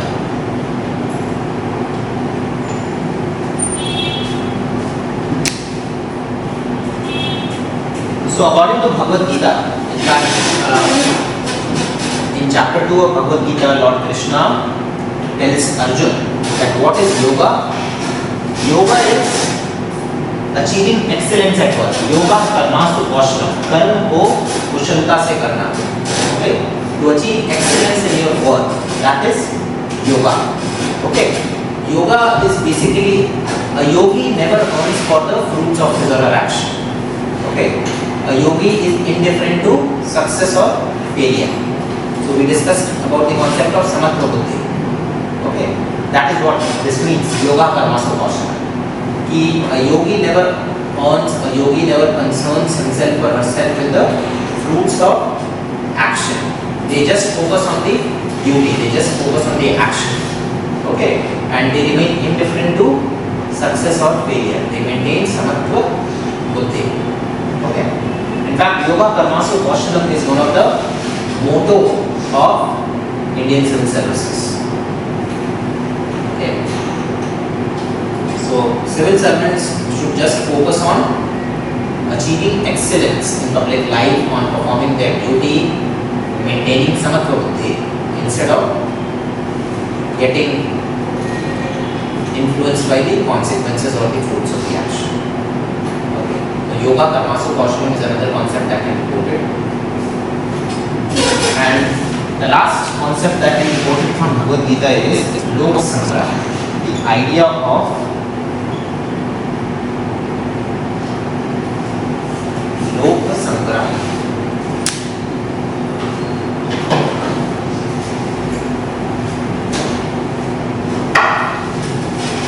लोक संग्रह basically means universal welfare. Okay. So basically the idea of lok sangrah says that one should look beyond the interest of your immediate family members. One should look beyond your friends and family and work in larger public interest, work for larger public good. Okay. So this concept of lok sangrah can be used in those questions where you are required to work for the welfare of marginalized sections of the society. जहाँ भी आपको दूसरों के लिए काम करना हो, किसी केस स्टडी में या फिर किसी थ्योरी वाले क्वेश्चन में, you can use the concept of lok sangrah. Okay. Lok sangrah, which is basically symbolic of universal welfare. Okay?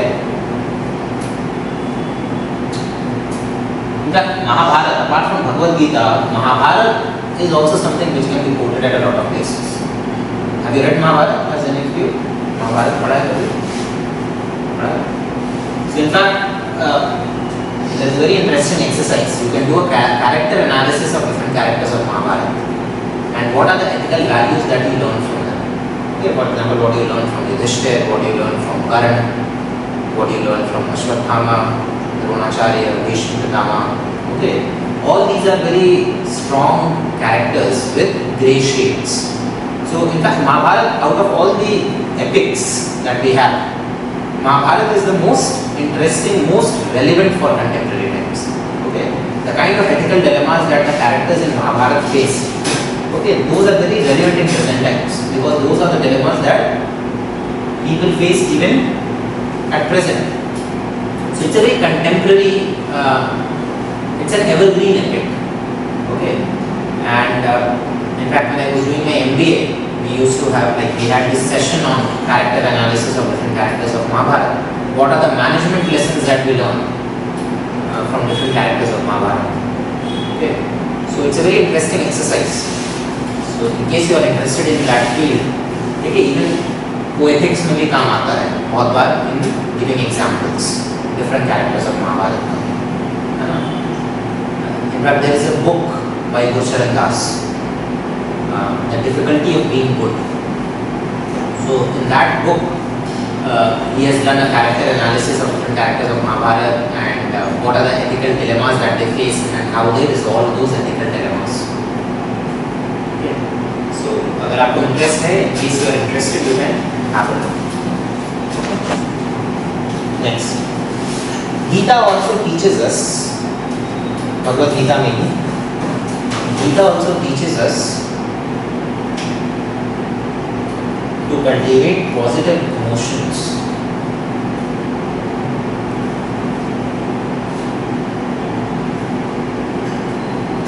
Such as benevolence, generosity,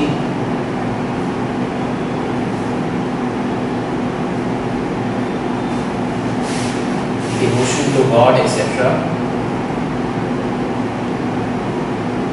and control negative emotions.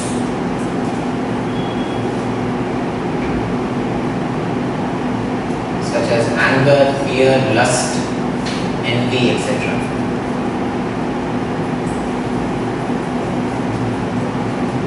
Anger, fear, lust, envy, etc. So basically, Bhagavad Gita also teaches us to be emotionally competent. The positive emotions को acquire करना, cultivate करना और negative emotions को control करना. Okay?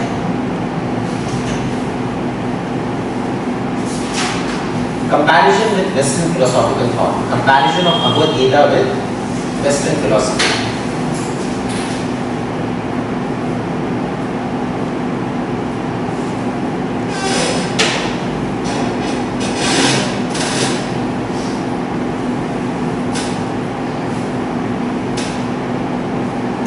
Now, which normative ethical theory is closest to Bhagavad Gita? What are the normative ethical theories that we have read? Theological consideration. Okay. Okay. So, which normative ethical theory is closest to Bhagavad Gita? Categorical imperative, deontology. Okay. So, deontology and categorical imperative also focuses on performing one's duty without thinking about the consequences. Bhagavad Gita also teaches us the same. Okay. So, Kantian categorical imperative, you can get a question on making a comparison between Western philosophy, okay, Western ethical theories and Bhagavad Gita. Okay. तो जब compare करना है तो similarities भी लिखनी है and differences भी लिखना है. You have to write similarities also, you have to write differences also. The similarities would be that both focus, the essence of both these theories, Kantian categorical imperative and Bhagavad Gita is same. Okay? Focus on the action, do not think about the consequences. Because if you start thinking about the consequences, you will be tempted to act in your own benefit. Okay? What are the differences?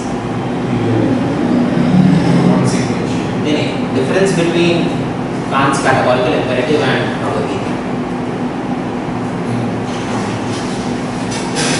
Similarity is clear. Now, जब comparison करना है तो you have to highlight the differences also. It is moral fundamentals which inhibits to incorporate extra rational factors. What it doesn't say. Okay, that is one difference. That Gita focuses on extra rational and emotional factors also while taking a decision. Okay, which is completely ignored by Immanuel Kant.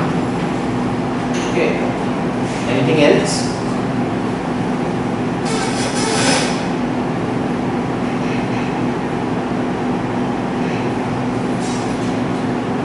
The second difference is that Kant's categorical imperative just focuses on individual decision making.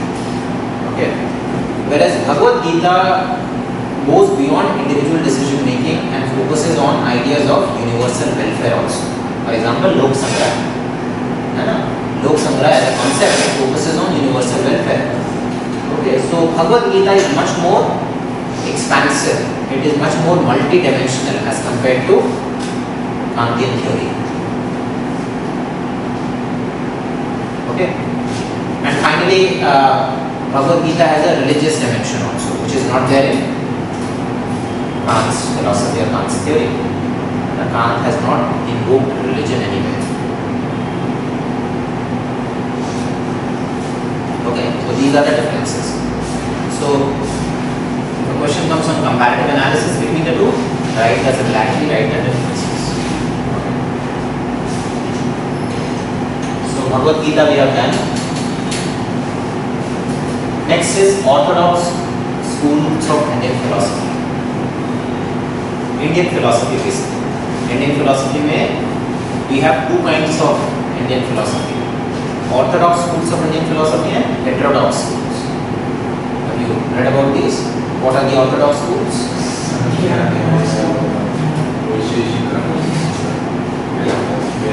Yoga, Nyaya, Samkhya, Vaisheshika, Purva Mimamsa and Uttara Mimamsa. What are the heterodox schools? Buddhism, Jainism, Ajivikas, Charvakas. What is the difference between orthodox and heterodox schools? They believe in authority of Vedas. They do not believe in religion. Yeah. So orthodox schools of Indian philosophy, they believe in the infallibility of the Vedas. They believe in the supremacy of the Vedas. Heterodox schools reject the supremacy of the Vedas. Yeah. So out of the 6 orthodox schools of Indian philosophy, for our purpose, the most relevant is yoga. Okay. Now, generally, when we talk of yoga, people just think in terms of physical well-being. Yoga is something related to your physical well-being, your different body postures, etc. But yoga is much more than that. Okay. So the concept of Ashtanga yoga, according to the concept of Ashtanga yoga, yoga has 8 dimensions. Okay. So the 8 dimensions of Ashtanga yoga are: first, Yama, Y-A-M-A, Yama. Then Niyama, Niyama, N-I-Y-A-M-A. Then asanas. What is asanas? 4th, pranayama.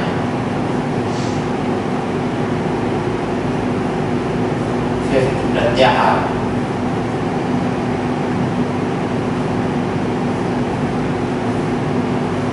6th, dharana.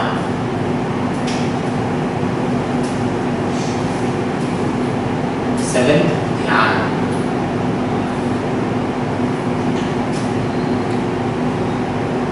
And 8th, samadhi. Okay, these are the 8 components of Ashtanga yoga. Now, इसमें जो है asanas focus on the body postures. That is the physical part. Different body postures. Asanas. Okay. Pranayama focuses on breath, regulation of breath. Okay. Pratyahara basically means internalization of your senses, so that you are not influenced by external factors. The 5 senses that we have, उनको internalize करना है. Pratyahara. Dharana means concentration. Okay. Dhyan means meditation. And samadhi means moksha, salvation. Okay. Yam and Niyam focuses on principles of ethical, personal and social conduct. Okay. Yam and Niyam क्या है? Principles of ethical, social and personal conduct. Okay. For example, Yam has 5 principles. The 5 principles of Yam are Satya, Ahimsa, Asteya, A-S-T-E-Y-A, Asteya, Brahmacharya,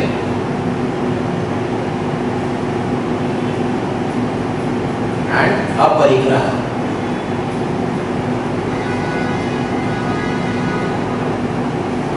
Satya, Ahimsa, Satya truthfulness, Ahimsa non-violence, Brahmacharya. Okay, Asteya means non-stealing, and Aparigraha means non-greediness. Okay. Niyam, the principles of Niyam are, these are the principles of Yam. The principles of Niyam are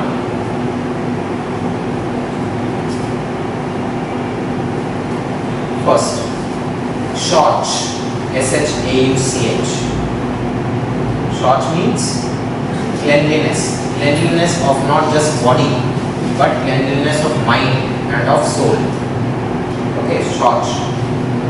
Santosh means contentment. Swadhyaya means self-introspection. Tapas, T-A-P-A-S. Tapas means discipline and austerity.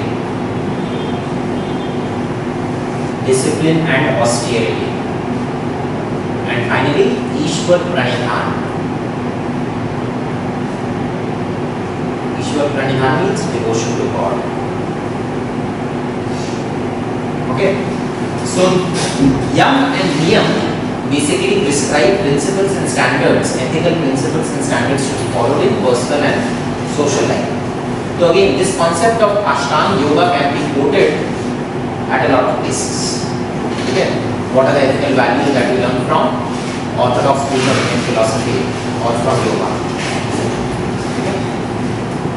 So yoga करता है, many of you practice yoga? Good. Okay. So this is Indian philosophy. Then religious ethics or Indian religion.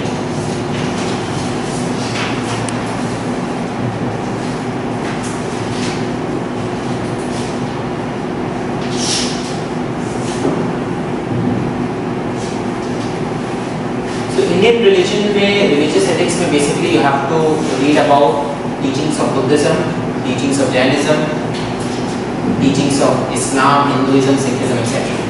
ठीक है? तो ये सब आपको culture में पढ़ना है. Buddhism, Jainism पढ़ा है? Okay, what are the four noble truths of Buddhism?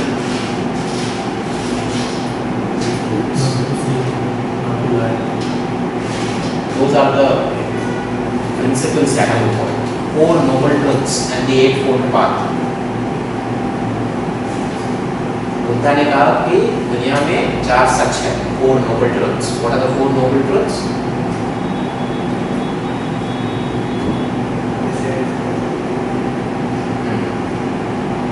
There is suffering in this world. First. Second, desire is the cause of all suffering. Third, this desire can be controlled or it can be ended. Fourth, how it can be ended, how it can be controlled? By following the eightfold path. You read about the eightfold path?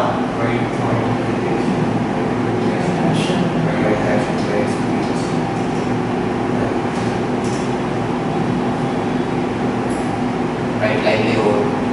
Okay. Go through the eightfold path. So basically, basics of Buddhism, what you learn from Buddhist philosophy, Buddha's teachings, ठीक है, ये आपको culture और history, ancient history में पढ़ना है, read about them. Similarly for Jainism also. Okay, for example in Jainism we have discussed the philosophy of Anekantavada. Remember Anekantavada when we were discussing ethical relativism. क्या है Anekantavada? What is it?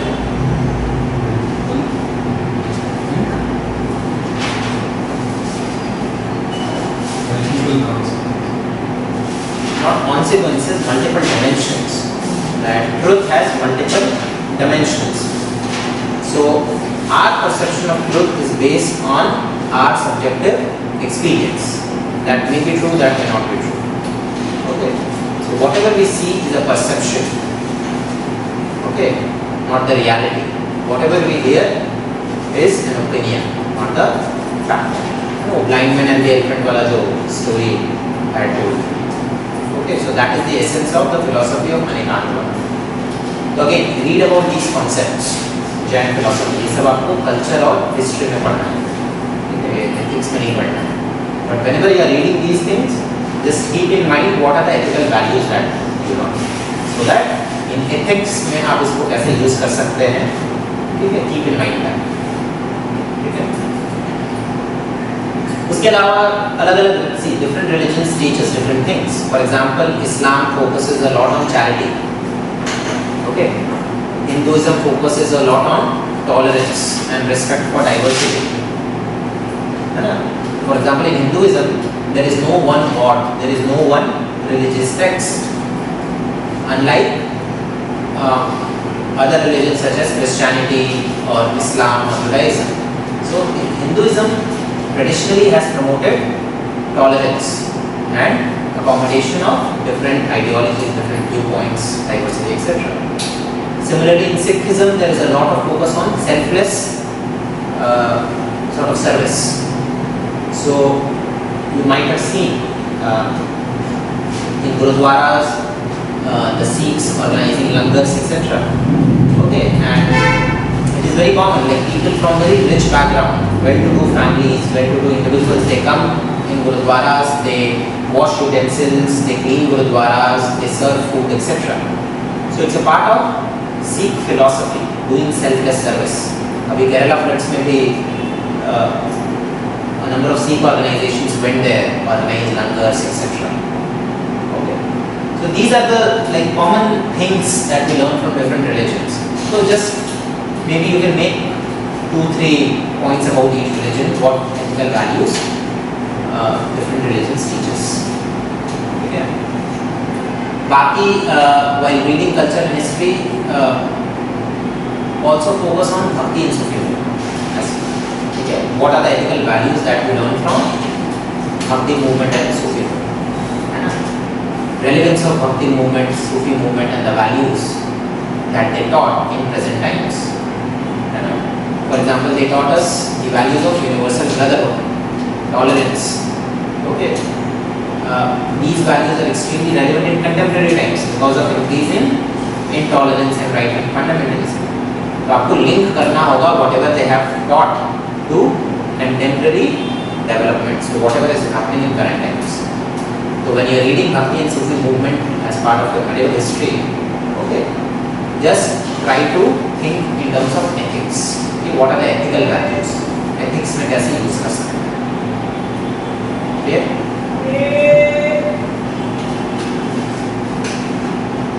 So this is all about Indian ethics. See, again, Indian ethics is a huge field. If you start reading about Indian literature, philosophy, religion, there is no end. But you have to read as much as is relevant for paper 4.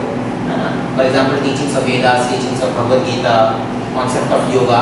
These are things that will be quoted in your answers. So beyond this,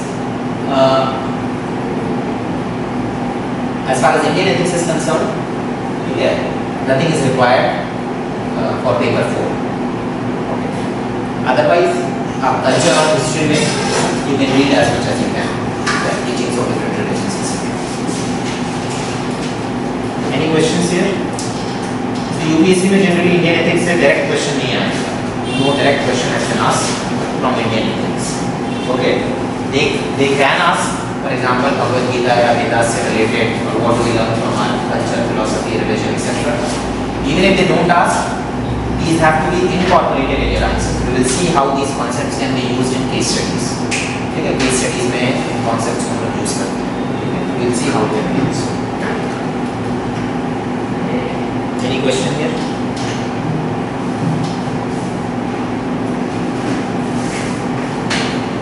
Indian ethics.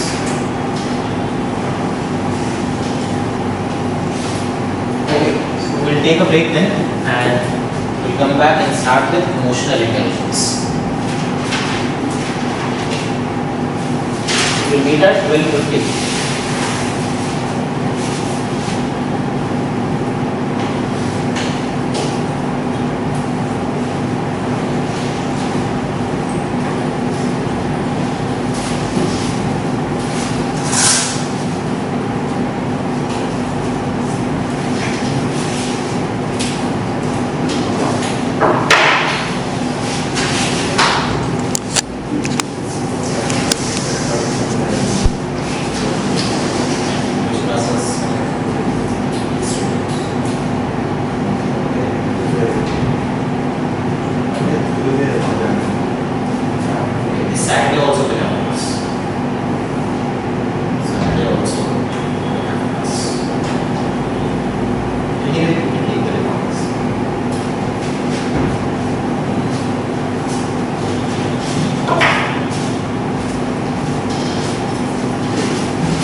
So let us start with emotional intelligence.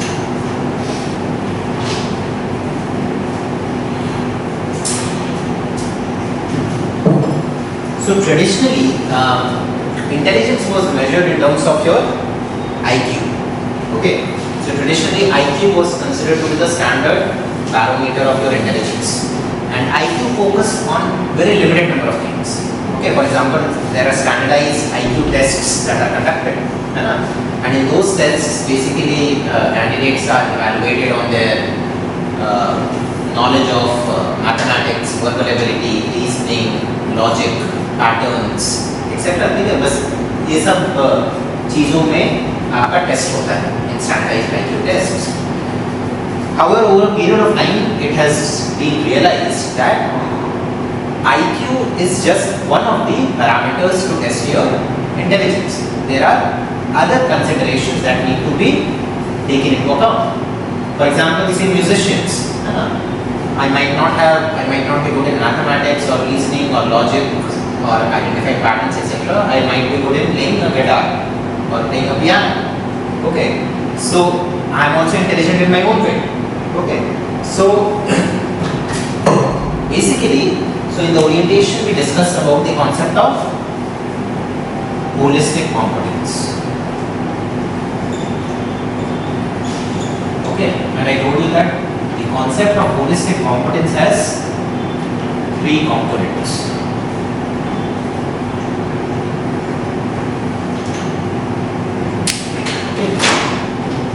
IQ, EQ and EQ. Intelligence quotient, ethical quotient and emotional quotient. Okay. So traditionally intelligence was measured in terms of IQ. Over a period of time, with the emergence of the idea of holistic competence, okay, now there is a consensus that apart from IQ, intelligence also includes your ethical quotient and your emotional quotient. Okay. So ethical quotient, we have been अभी जितने topics हमने discuss किए हैं all have basically focused on the ethical quotient, how to basically train yourself to make ethically competent decisions or ethical decisions. Okay, how do you train yourself to take ethical decisions?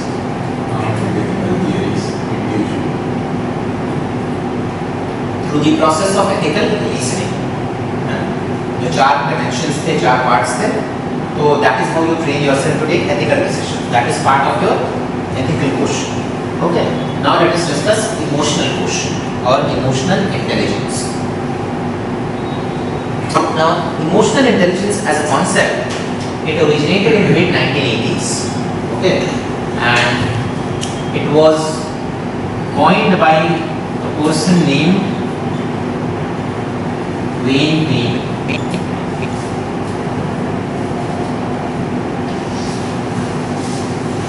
Okay, so Wayne Green conceptualized the concept of emotional intelligence in 1985. Okay. However, the concept became popular in 1998, and it was made popular by a person named Daniel Goleman.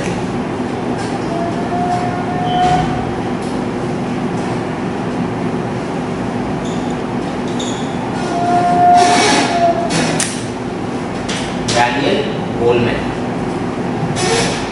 Okay.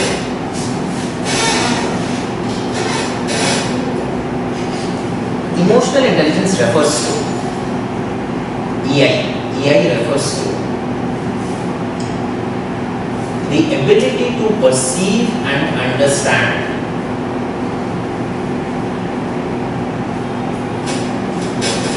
refers to the ability to perceive and understand emotions, perceive and understand emotions, reason with them, reason with emotions,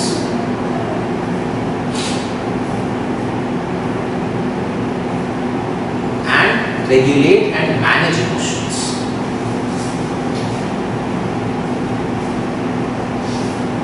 Regulate and manage emotions of oneself and others. Okay. Of oneself and others. Okay. So emotional intelligence includes the ability to perceive and understand emotions. The first thing is understanding emotions. The second thing is reasoning with them. And the third thing is managing and regulating them. And not just emotions of oneself but also emotions of others. So emotional intelligence can be viewed at 2 levels: understanding emotions of oneself and understanding emotions of others. Okay. So reason with emotions. Reason with them, as in analyze your emotions. First thing is understanding, perceiving. Okay. Second thing is reasoning with them, analyzing your emotions, whether they are good, they are bad, etc. If they are bad, then regulating them, managing them. If they are good, then continuously practicing them. Emotional intelligence has 5 components.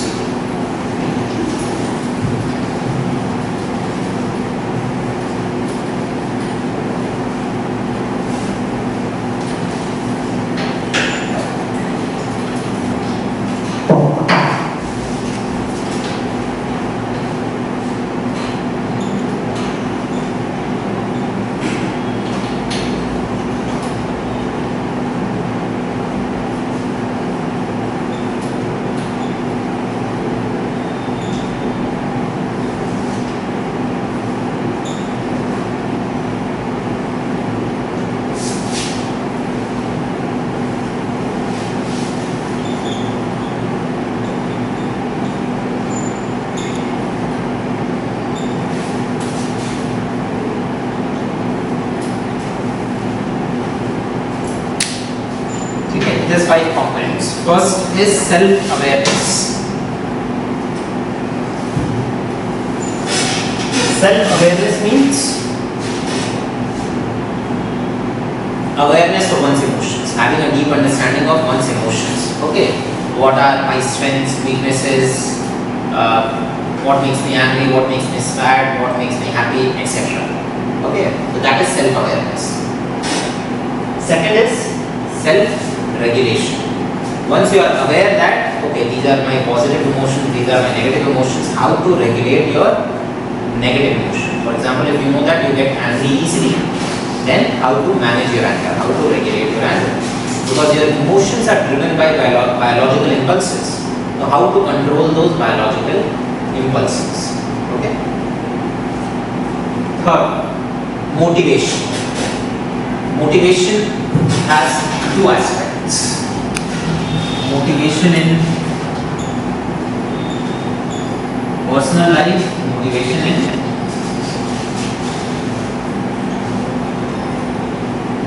professional life. We all have a personal life, we all have a professional life. Okay. So motivation basically means what are the factors and analyzing factors that motivate me or that motivate others, that motivate any human being. Okay, and your ability to bounce back when you are down.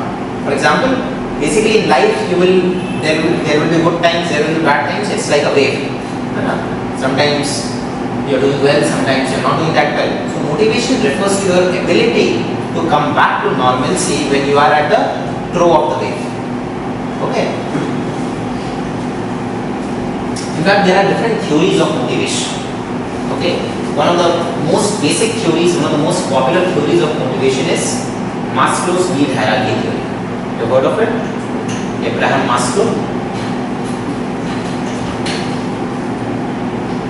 Maslow's need hierarchy theory.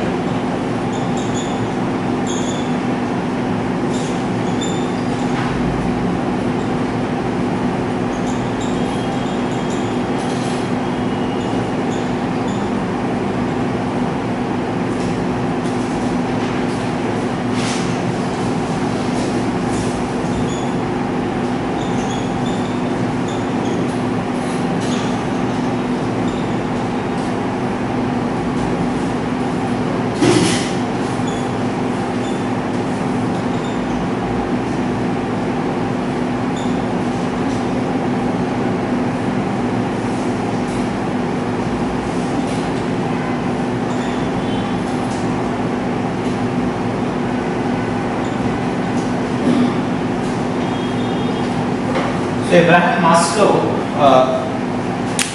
he was a psychologist and he came out with his need hierarchy theory. Okay, he said that human needs follow a hierarchy. Okay, and human beings are motivated by the fulfillment of these needs. Okay, once a particular need is fulfilled, then human beings are motivated towards achieving the next level of needs. Okay, and this is the hierarchy of needs. So at the bottom at the bottom of the hierarchy we have the physiological needs or basic needs. Okay, Basic needs, basically those things which are required for survival, food, water, clothing, shelter, etc. Once the basic needs or physiological needs are fulfilled, then human beings are motivated to achieve security needs. Security needs basically mean to deal with contingencies, health contingency, natural calamities, etc. Then we have social needs. Okay, human beings are social animals, they need social acceptance. So the need to have social acceptance, the need to interact with fellow human beings. Okay, that is part of social needs. Then self-esteem needs. Self-esteem needs basically the need to get appreciation and recognition both in personal life as well as in professional life. Okay, and at the top of the hierarchy, at the top of the pyramid, we have self-actualization. Okay, after all these needs are fulfilled, okay, then human beings are motivated to achieve or move towards self-actualization. Self-actualization again, it's a very ambiguous concept. Maslow did not define it. Okay, self-actualization basically means sort of achieving liberation, salvation, achieving inner peace, and achieving a state wherein you have integrated yourself with the universe. Okay, so this is Maslow's need hierarchy theory. Okay, it's one of the most popular and most fundamental theories when we discuss about motivation. I don't expect a separate question on Maslow's need hierarchy theory, but just for your knowledge, I discuss this. Okay, after motivation we have empathy. Okay, so empathy का क्या मतलब होता है?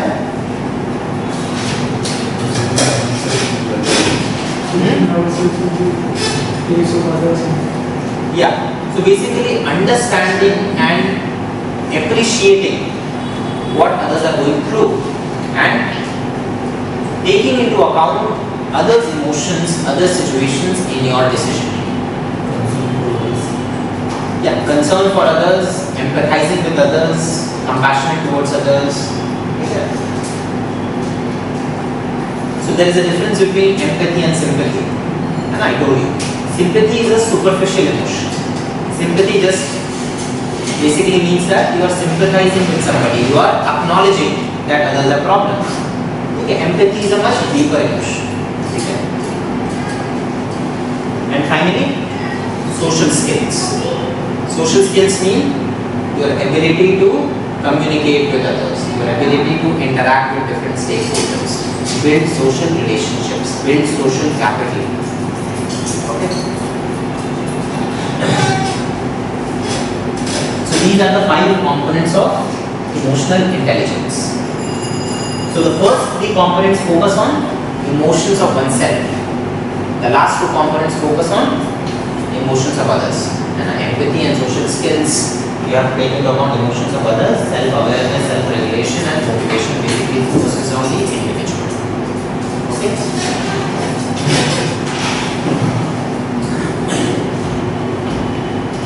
Now this is all about theory of emotional intelligence. Emotional intelligence का ये basic simple सा theory है. The focus has to be on application of emotional intelligence. Okay. How is emotional intelligence important in your personal life and in your professional life? Application or relevance of emotional intelligence in personal life and in professional life.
Okay.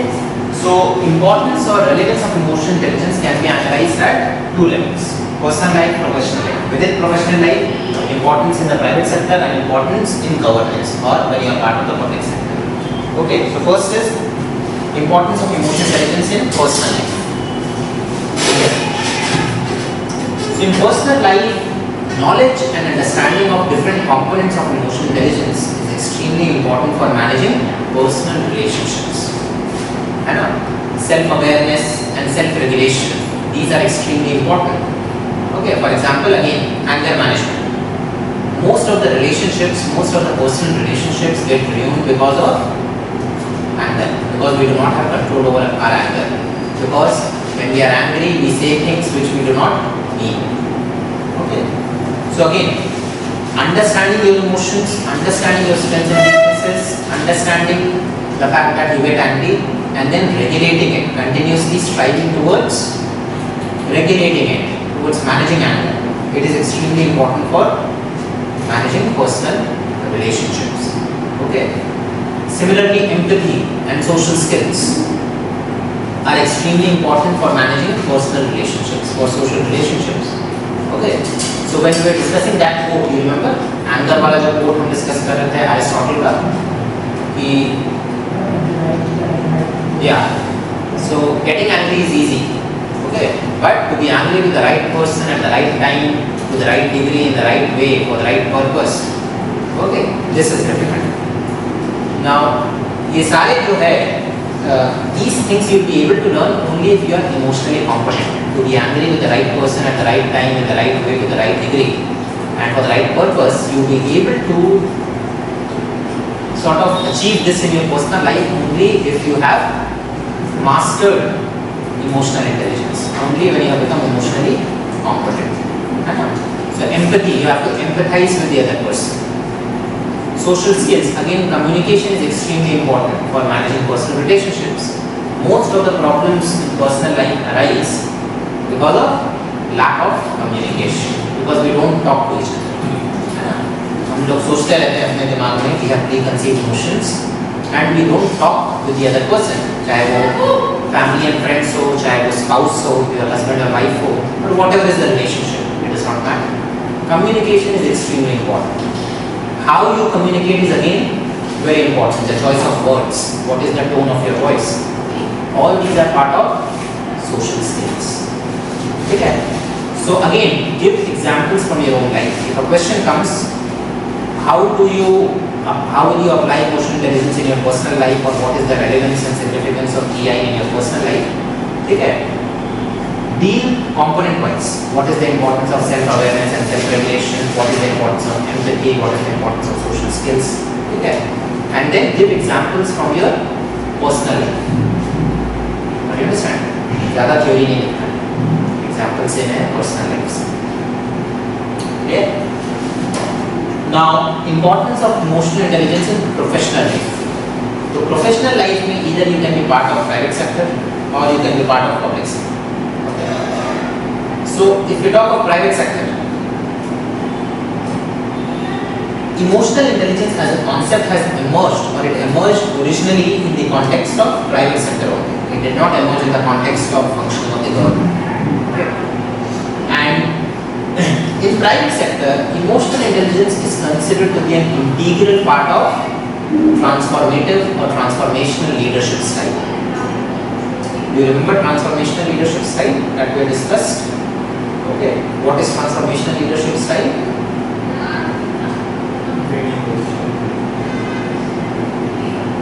Yeah, so a transformational leader basically presents a vision and inspires, influences other people, his or her followers to believe in that vision, to follow that vision. So, see, leadership is about creating conditions conducive for the growth and development of other members of the organization. ये आपको एक conducive environment बनाना है, so that other members of the organization, other employees can prosper, can develop, can achieve their potential. And to do this, a leader needs to be emotionally competent. The leader needs to empathize with the members of the organization. A leader needs to have very strong social skills, communication skills. Then only you will be able to motivate, inspire others. Okay. You remember classical, I told you that there are two kinds of organization management style, classical and behavioral. Have we discussed that?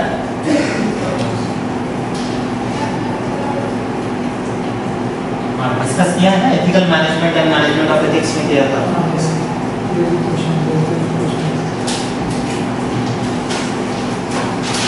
So organizational management theories, how to manage an organization.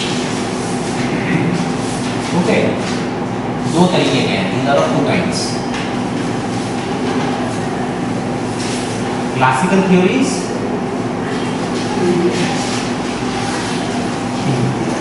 and behavioral theories.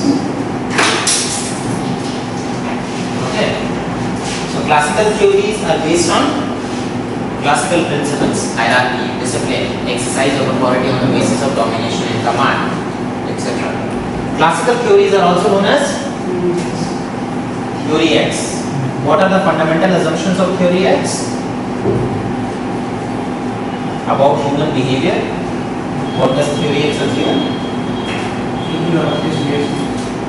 People are lazy. Yeah. So the fundamental assumptions regarding the nature of human behavior, as per theory X, is that people are lazy.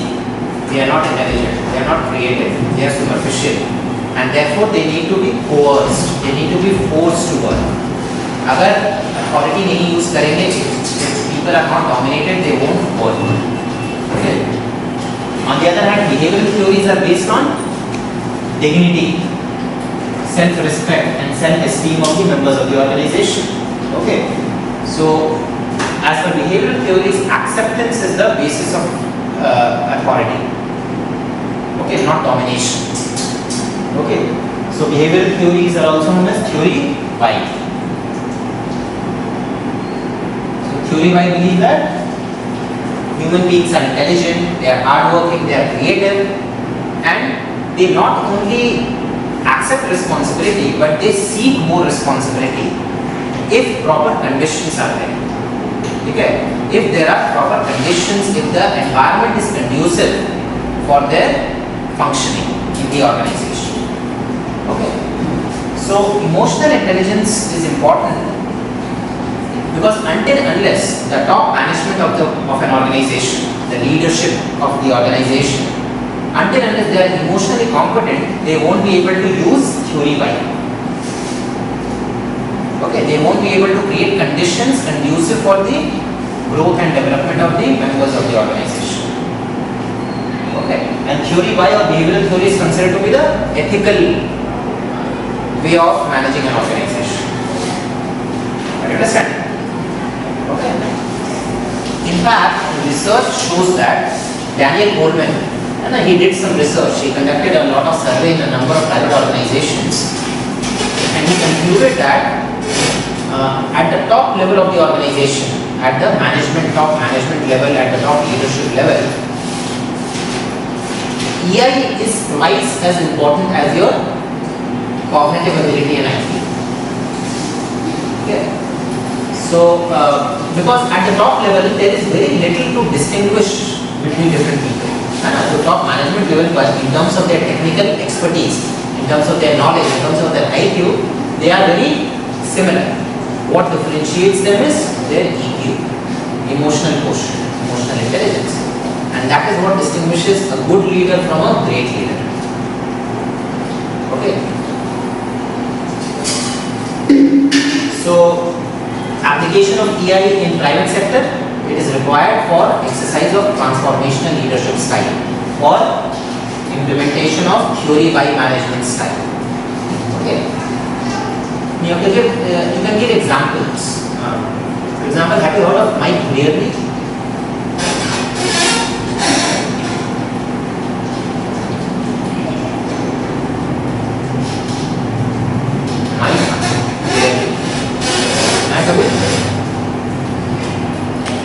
He was an English cricketer in the 1980s, early 1980s.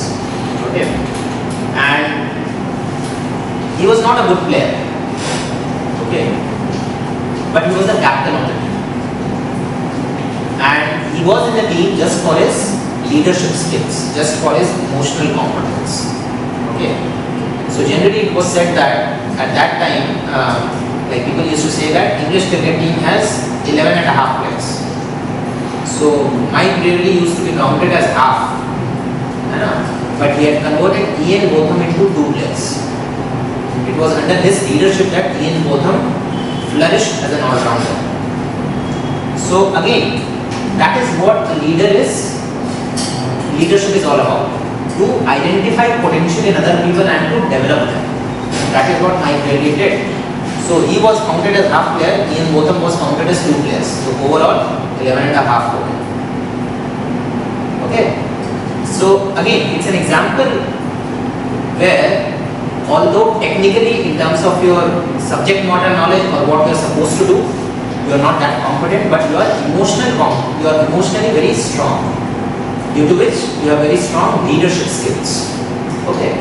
So it is an example where, because of strong EI and because of strong leadership skills, this person was there in the team, not for his technical expertise or not for his playing skills. Okay.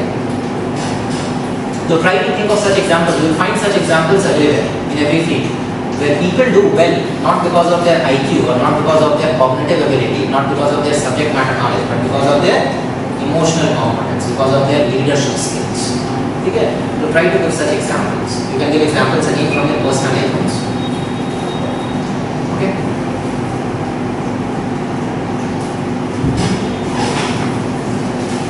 And finally, relevance and importance of emotional intelligence in public administration, in governance, in public sector.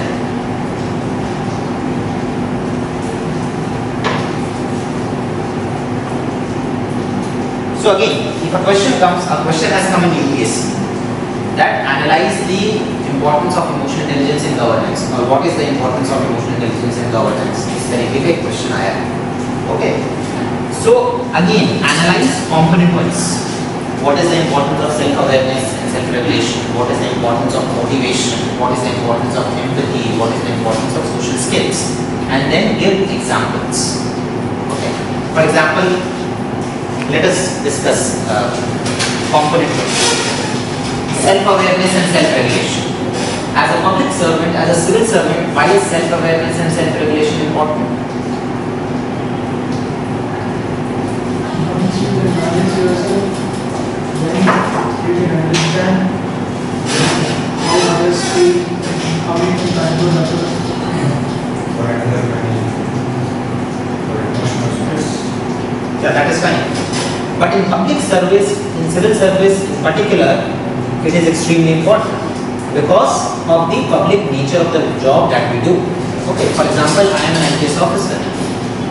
Now, until unless I am aware of my own emotions, how I react in different situations, I won't be able to perform my professional duties effectively. For instance, say mob violence is taking place, या कोई law and order situation या communal riots is taking place. Now, I need to understand how I react to such situations. In such stress situations, some people get angry, some people get nervous, some people get anxious. So till the time I know that, okay, if there is a mob violence going on, I react in this situation. I understand my emotions, I won't be able to handle the situation effectively. Are you understanding? So again, given the nature of the function, sensitive nature of the functions, and the public interface that civil servants have, self-awareness and self-regulation becomes very important. Okay. Similarly, motivation. Now, motivation in general is very important for everybody. In personal life also, even if you are part of private sector also. But in public sector, particularly, motivation is extremely important. Why? There are two sets of ultimate solution to the negative motivation. The motivation for the corruption. It can be a big virtue. No, we are talking about positive motivation. We are not Motivate the servant. Why motivation is extremely important for public servants, civil servants? It has to motivate the subordinates and to get the work done.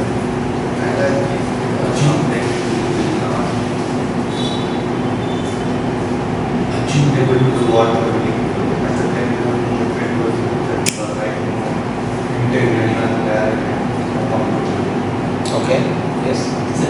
environment. In environment there are numbers of behaviors. You have to achieve organizational goals and your personal goals. So motivating others by motivating yourself. That would be there in private sector also. Even if you are part of private organization, there would be organizational goals, there would be personal goals. You will be required to motivate others also. But what is it that differentiates public sector from private sector, due to which motivation becomes extremely important? Like one of the things that he said is hierarchy, and the difficult conditions of work, which is not there in private sector. So in government, the decision making is so slow. There is so much of red tapeism. So many times when young civil servants join the government, they become frustrated, they become very angry. They want to bring about changes, but because of the hierarchy, because of red tapeism, they are not able to do what they want to do. Are you understanding? Which is not there in private sector. For instance, right, when I had joined the Indian Audit and Account Service in 2014, okay, and then I was posted after my training, like I did not have prior experience of working in the government. And when you come from the private sector, you become very demotivated, seeing how the government functions. Okay, so doing very simple things, it used to take so much of time because of the hierarchy, because I could not have taken a decision alone. There are a number of players involved. I can take initiative from my side, but unless the file, I would pass the file, then the file would be stuck somewhere else. Simple thing, for example, I wanted to buy furniture for my staff or my subordinates. Okay, and we had the money, so budget was not the issue. But in spite of having the money, it took me around 6 months to buy the furniture, because there were various formalities that had to be taken care of. Ticket tendering करना होता था, ये करो वो करो. There are various rules and regulations. Then it is very easy to become demotivated. Okay. Similarly, civil servants have to work in such difficult conditions. The bahar se it looks very hunky dory. The IAS, IPS officers, they live like a king, this, that. Once you become an IAS and IPS officer, you will realize the kind of sacrifices that they have to make, the difficult life they have to live. Okay, for all practical purposes, they don't have a personal life. They are on duty 24/7 every day of the year. Anything happens in your district, whether it's 12 in the night or 4 in the morning. Okay, there are only two people, DM and SP. Okay, so you are accountable for everything that happens in your district. Okay, so there are no working hours. सुबह 9 बजे जाना है, शाम 6 बजे आना है, ऐसा नहीं है. You are on duty 24/7. You don't have a personal life. You don't have a family life. Okay, I have seen or I have heard a number of senior officers saying that they do not see their children for days and days together. When they come back to home, they are sleeping, and in the morning, the children go to school. So there are days, like continuous stretch of days, they don't get to see their family members. Okay. So the conditions of life are extremely difficult. On top of it, there will be political interference in everything that you try to do. Ashok Hinkla has been transferred 45 times in 22 years. On an average, one transfer every 6 months. Will you be able to stay motivated? You are trying to do something good, you are trying to bring about some changes, but the moment you try to do something, there will be so many people after you. Okay. So the conditions of work are extremely difficult, and it becomes very easy to become demotivated. Okay. After some time you will feel, okay, I have nothing to lose. Why am I wasting my energy and my effort? I will get my promotion, I am going to get my salary. It's not like private sector. Okay. So why should I put so much of effort? And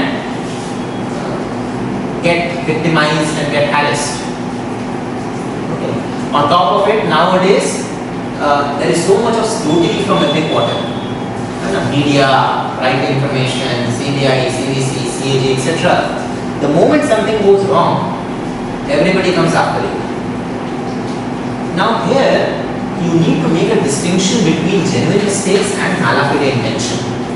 You understand?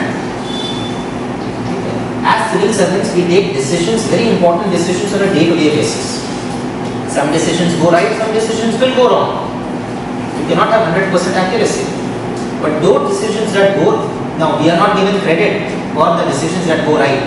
But if something goes wrong, then everybody will be after you.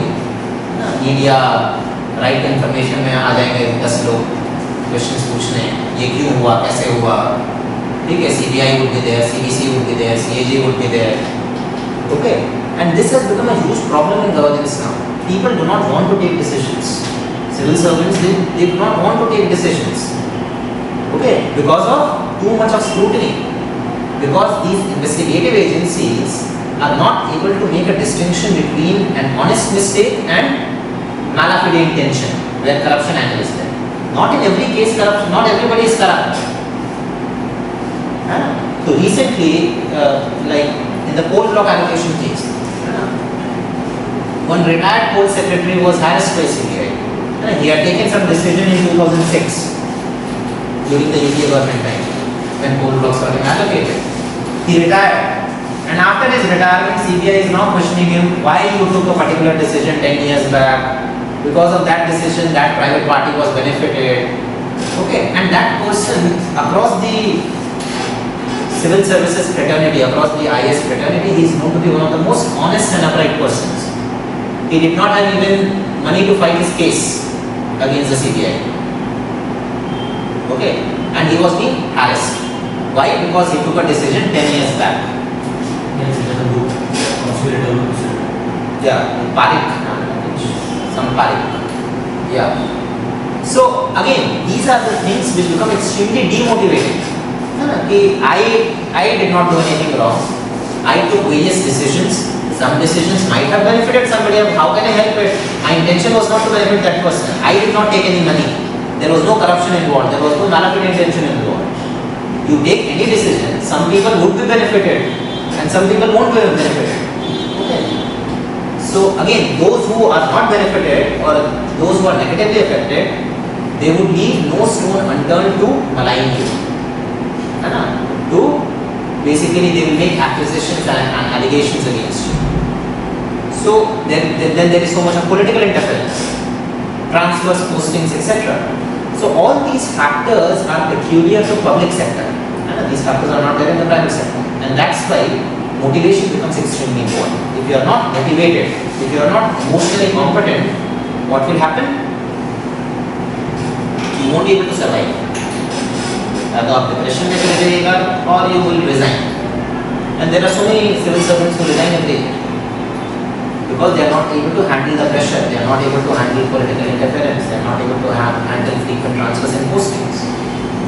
Okay, so it is extremely important for civil servants, for public servants to have a strong emotional intelligence, to remain motivated, to keep themselves motivated. See, these are the obstacles, but again, the opportunities are so much. These are the few of the negative sides. But again, as a civil servant, you always have to think about the kind of opportunities that you get to bring about a change. Okay? Notwithstanding these issues, still you will get ample opportunities. As a DM or an SP, whatever you will do, it will have implications for 10 to 15 lakh people of the district. आप बहुत कुछ कर सकते हैं. So again, you always have to think about the positive side and how you can contribute instead of thinking about these negative numbers. Okay? Motivation. Then empathy. Empathy is again very important, especially for civil servants. Empathy can be analyzed at two levels. Importance of empathy within the organization and importance of empathy outside the organization. Okay. So within the organization का क्या मतलब है? While dealing with your subordinates, while dealing with your colleagues and peers, है ना? Theory by management style. Again, theory by management style is especially important in government, public sector, because generally in public sector they are dominated by bureaucratic principles. Okay? So again, you need to empathize with your subordinates as a civil servant. You don't have to exercise your authority on the basis of domination, but rather your focus should be on winning the heart and minds of your subordinates so that they respect you. See, you have to earn their respect. You cannot command or demand their respect. Are you understand? ठीक है, अगर आप dominate करिएगा उन्हें, order दीजिएगा on your face, they will listen to you because you are the boss. But again, they are not going to implement those things. I still get calls from my driver and from my peon in the Indian when I was in Indian Audit and Account Service. Now they don't have anything to gain from me now. I'm no longer part of that service. But still, because of the kind of relationship we had, because I was able to earn their respect, they still remember me. So that should be the objective. To win the heart and minds of people, not to dominate them and exercise your authority by virtue of your position. That everybody can do. Okay. And similarly, you need to empathize with people outside the organization also. This is one part inside the organization. Then outside, when you are dealing with the people, when you are dealing with the public, you should not be a typical rule-oriented barbarian bureaucrat. You should be responsive to the needs of the citizens. You should empathize with them, especially with the vulnerable and marginalized sections of the society. And you are a public servant, you are there to serve them. And until unless you have empathy, you won't be able to serve anyone. In fact, empathy is the most important characteristic that is needed in a civil servant.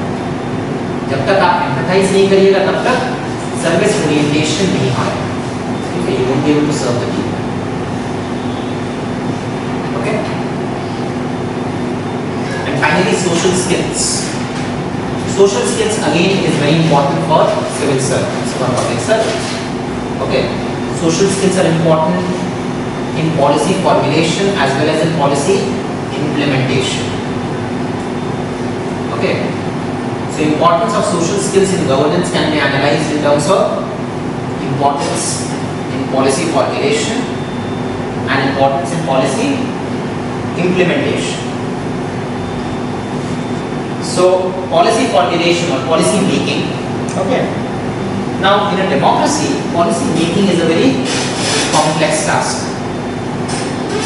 Basically, a public policy is about reconciling the conflicting interests of different stakeholders. So whenever you make a policy, again there will be stakeholders who will be positively affected, there will be stakeholders who will be negatively affected. Whether or not you are able to implement the policy could depend on whether you have taken all the stakeholders into confidence, whether you have pacified their concerns. For example, labor reforms. You want to introduce labor reforms.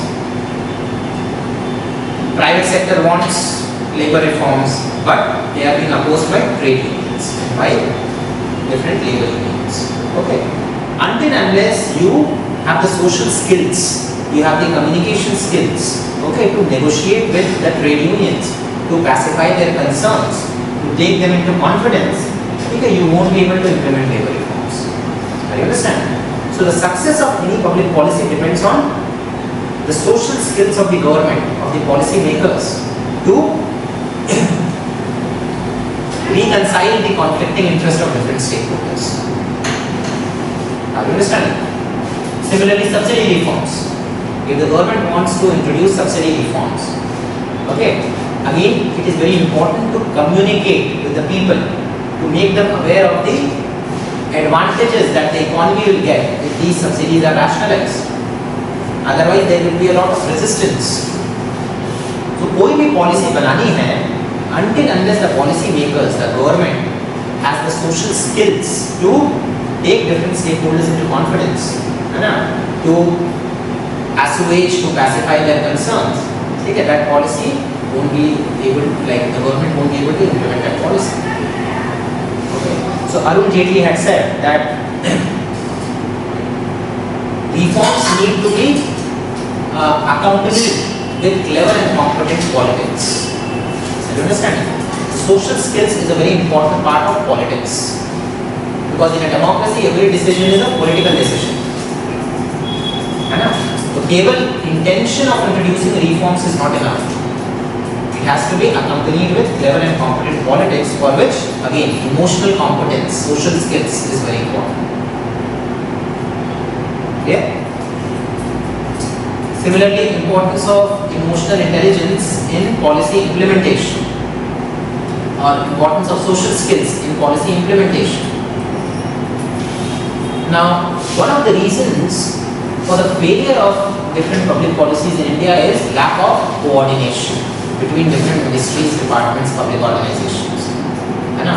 तो अगर आप India का development administration पढ़िए, if you read about India's development administration and our public policy analysis since independence, ठीक है, you will always find that people say that our policies are good, but implementation is the problem. They are not implemented effectively. And one of the issues with policy implementation has been lack of coordination, lack of communication between different ministries and departments. See, in the government, the success of any policy depends on the performance of multiple ministries, departments, organizations. For example, अगर road बनाना है, so whether or not the road would be constructed or national highway would be constructed, it depends not just on the performance of Ministry of Road and Public Transport, or Road and Highways, whatever the ministry is. It also depends on a number of other ministries. For example, Environment Ministry, whether the clearances and approvals are being obtained in a time-bound manner or not, whether the Finance Ministry is giving regular funds or not. So multiple ministries and departments are involved for the achievement of any public policy objective. And that's why social skills become extremely important. Coordination and communication between different ministries and departments. Generally what has happened is that different ministries and departments, they function as silos. You understand silos? What is silo approach? Silo is basically a godown, storage godown. So silo approach का basically मतलब होता है कि एक isolated approach. Okay. Different ministries and departments, they follow a silo approach. They act as silos and they do not communicate and coordinate and interact with each other, leading to failure of public policy, leading to ineffective policy implementation. Okay. So that means social skills, your ability to communicate with different stakeholders, your ability to coordinate with other ministries, departments, organizations are extremely important for effective policy implementation. Okay? So again, if a question comes on importance of emotional intelligence in governance, deal it component wise and for each component give examples. How that component is important in governance, in administration. Is it clear? So I have given you a lot of examples, you can keep on adding examples. Don't read theory. Okay, examples must add them.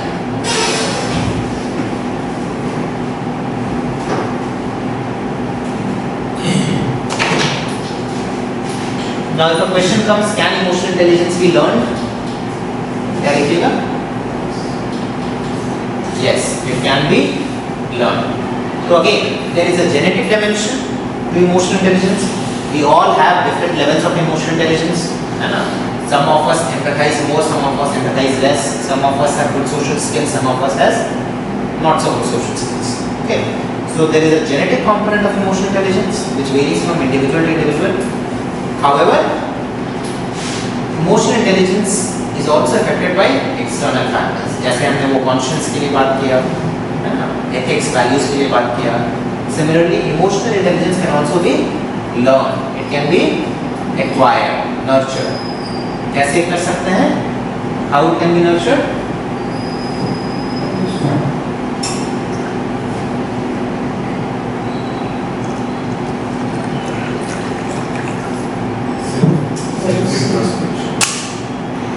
Self-introspection is one thing and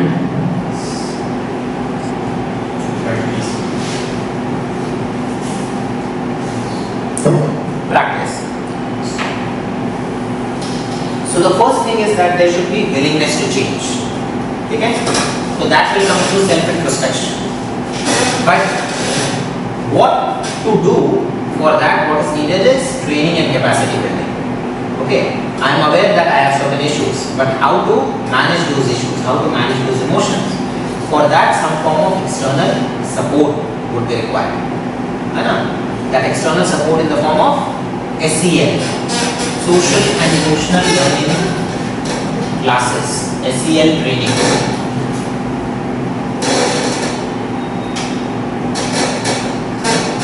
Social and Emotional Learning training. तो जब training होती है civil servants की, even private sector में, तो nowadays a lot of focus is being given on SEL, Social and Emotional Learning classes, Social and Emotional Learning training, wherein people are trained how to manage their emotions, okay, how to manage different components of EI, okay. For example, in recent times, government is providing SEL classes to CRPF personnel in Naxal-prone areas. जितने भी Naxal affected areas हैं, वहाँ पर जो paramilitary forces which have been deployed, mainly CRPF personnel, okay, they are being given SEL training. Why? Because one of the reasons for the discontentment of people in Naxal-prone areas was the high-handedness of these security agencies. People used to complain that the CRPF personnel or other security personnel, they behave in a very arrogant, rude manner, which was leading to further isolation of people, which was leading to further discontentment among people in the Naxal areas. Okay. So basically now the CRPF personnel, they have been given training as to how to interact with the villagers, how to sort of mix with their tradition and culture and customs. Okay. How to carry out combing operations in a humane way. You understand combing operations? Combing. C-O-M-B-I-N-G. Comb. Combing operations क्या होता है? Combing operations are basically search and seizure operations. जब कोई for example अगर पता चलता है police को या CRPF को कि भाई some Naxal is hiding in the particular village, what do they do? They search the entire village, है ना, सबके घर जाकर देखते हैं. Okay, search and seizure operations. So combing operation, again, the manner in which the CRPF personnel or police, they used to carry out combing operation, it also had created a lot of discontent, है ना, among people. So again, how to carry out combing operations in a humane way. For example, the head of the household should be there. In their presence only, search operation should be done. Women should not be inside the house. Okay, these basic things which security forces were not taking into consideration. These basic things are being taught to them as part of SEL classes, so that to strengthen their emotional competence. Understand? So again, कोई भी question आता है आपको ये सब current examples लिखना है कि what is happening in governance, है ना, थ्योरी नहीं लिखना है, current examples of EI, how EI is being inculcated. Similarly, even in many private sector organizations, okay, now they are conducting EI tests before recruitment. Before recruiting an employee, पहले क्या होता था, बस इंटरव्यू हो रहा है, ग्रुप डिस्कशंस हो रहे हैं, but now proper psychometric tests होते हैं to test the emotional competence. Okay, तो गिव सच एग्जांपल्स.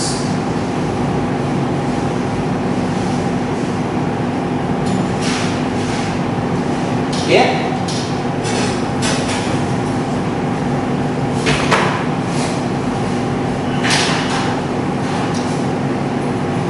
तो क्वेश्चंस आए हैं यूपीएससी में कुछ इमोशनल इंटेलिजेंस के ऊपर. For example, how will you apply emotional intelligence in administrative practices?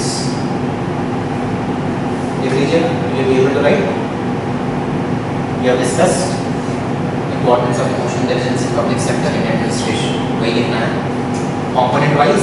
Let's give examples. What is emotional intelligence? How does it help an individual in making ethical decisions? We need to write. How does it help an individual to make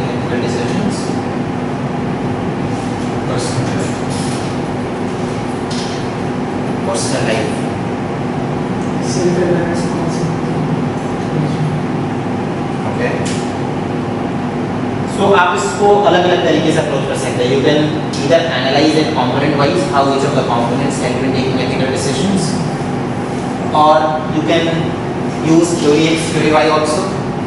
है ना? The emotional intelligence is required for exercise of theory Y, which is like ethical management of organization. ठीक है, तो at an organizational level, it helps people to use theory Y management style, which is an ethical way of managing an organization. So this is another dimension that you can write. Okay, so you can decide how to write, or component wise भी आप कर सकते हैं. Component wise and then giving examples. Yeah.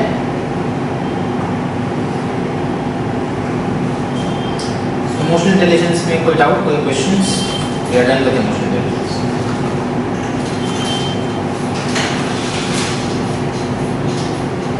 तो ज़्यादा theory नहीं, theory जितना पढ़ा है हमने 5 कंपोनेंट्स ऑफ इमोशनल इंटेलिजेंस, ठीक है, बस उतनी ही पढ़ना है. फोकस है उसको क्या दी एप्लीकेशन पर.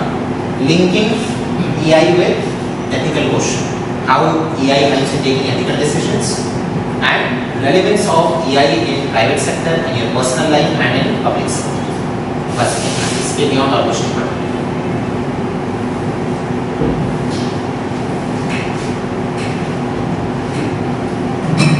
Okay.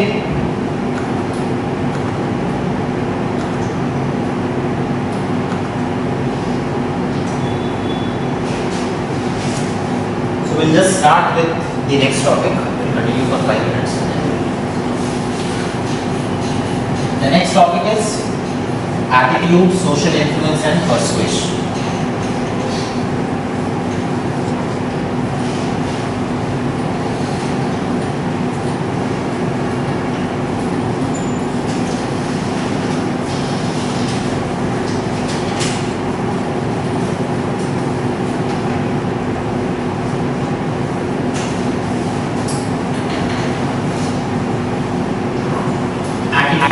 First of all, let us start with attitude.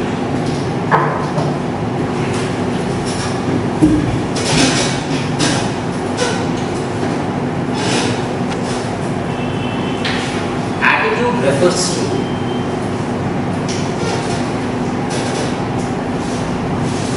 a learned tendency. Attitude is a learned tendency, that is our thoughts, beliefs and behaviors.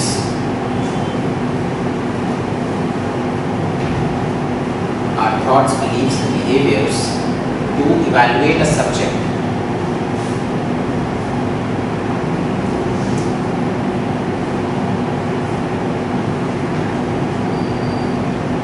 Okay, it's a learned tendency, that is our thought, behavior, beliefs, etc.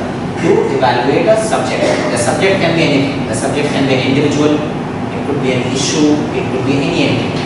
Okay. So attitude is a very, like it's an umbrella term, it's a catch-all term. Okay. That includes your beliefs, your ideas, your prejudices, your sentiments, your emotions, your behavior, etc. Okay. Characteristics of attitude.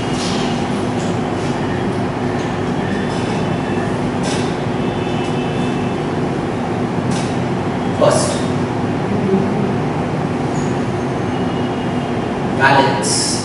B-A-L-E-N-C-E, balance. Balance means attitude can be positive or negative. Balance ही होती है positive, negative. Similarly, attitude can be positive or negative. Second, extremeness. Okay, extremeness basically measures the degree or intensity of your attitude. अगर positive है तो what is the strength of positivity, और negative है तो what is the strength of negativity. है ना? You might have filled different questionnaires. Rank on a scale of 1 to 5, 1 to 10. So that is a measure of your extremeness of attitude. Third, attitude can be explicit or implicit.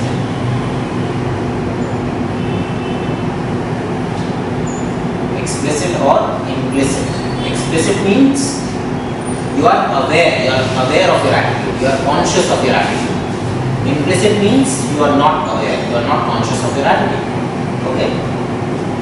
So many times we are not actually aware of our own attitude. Okay. For example,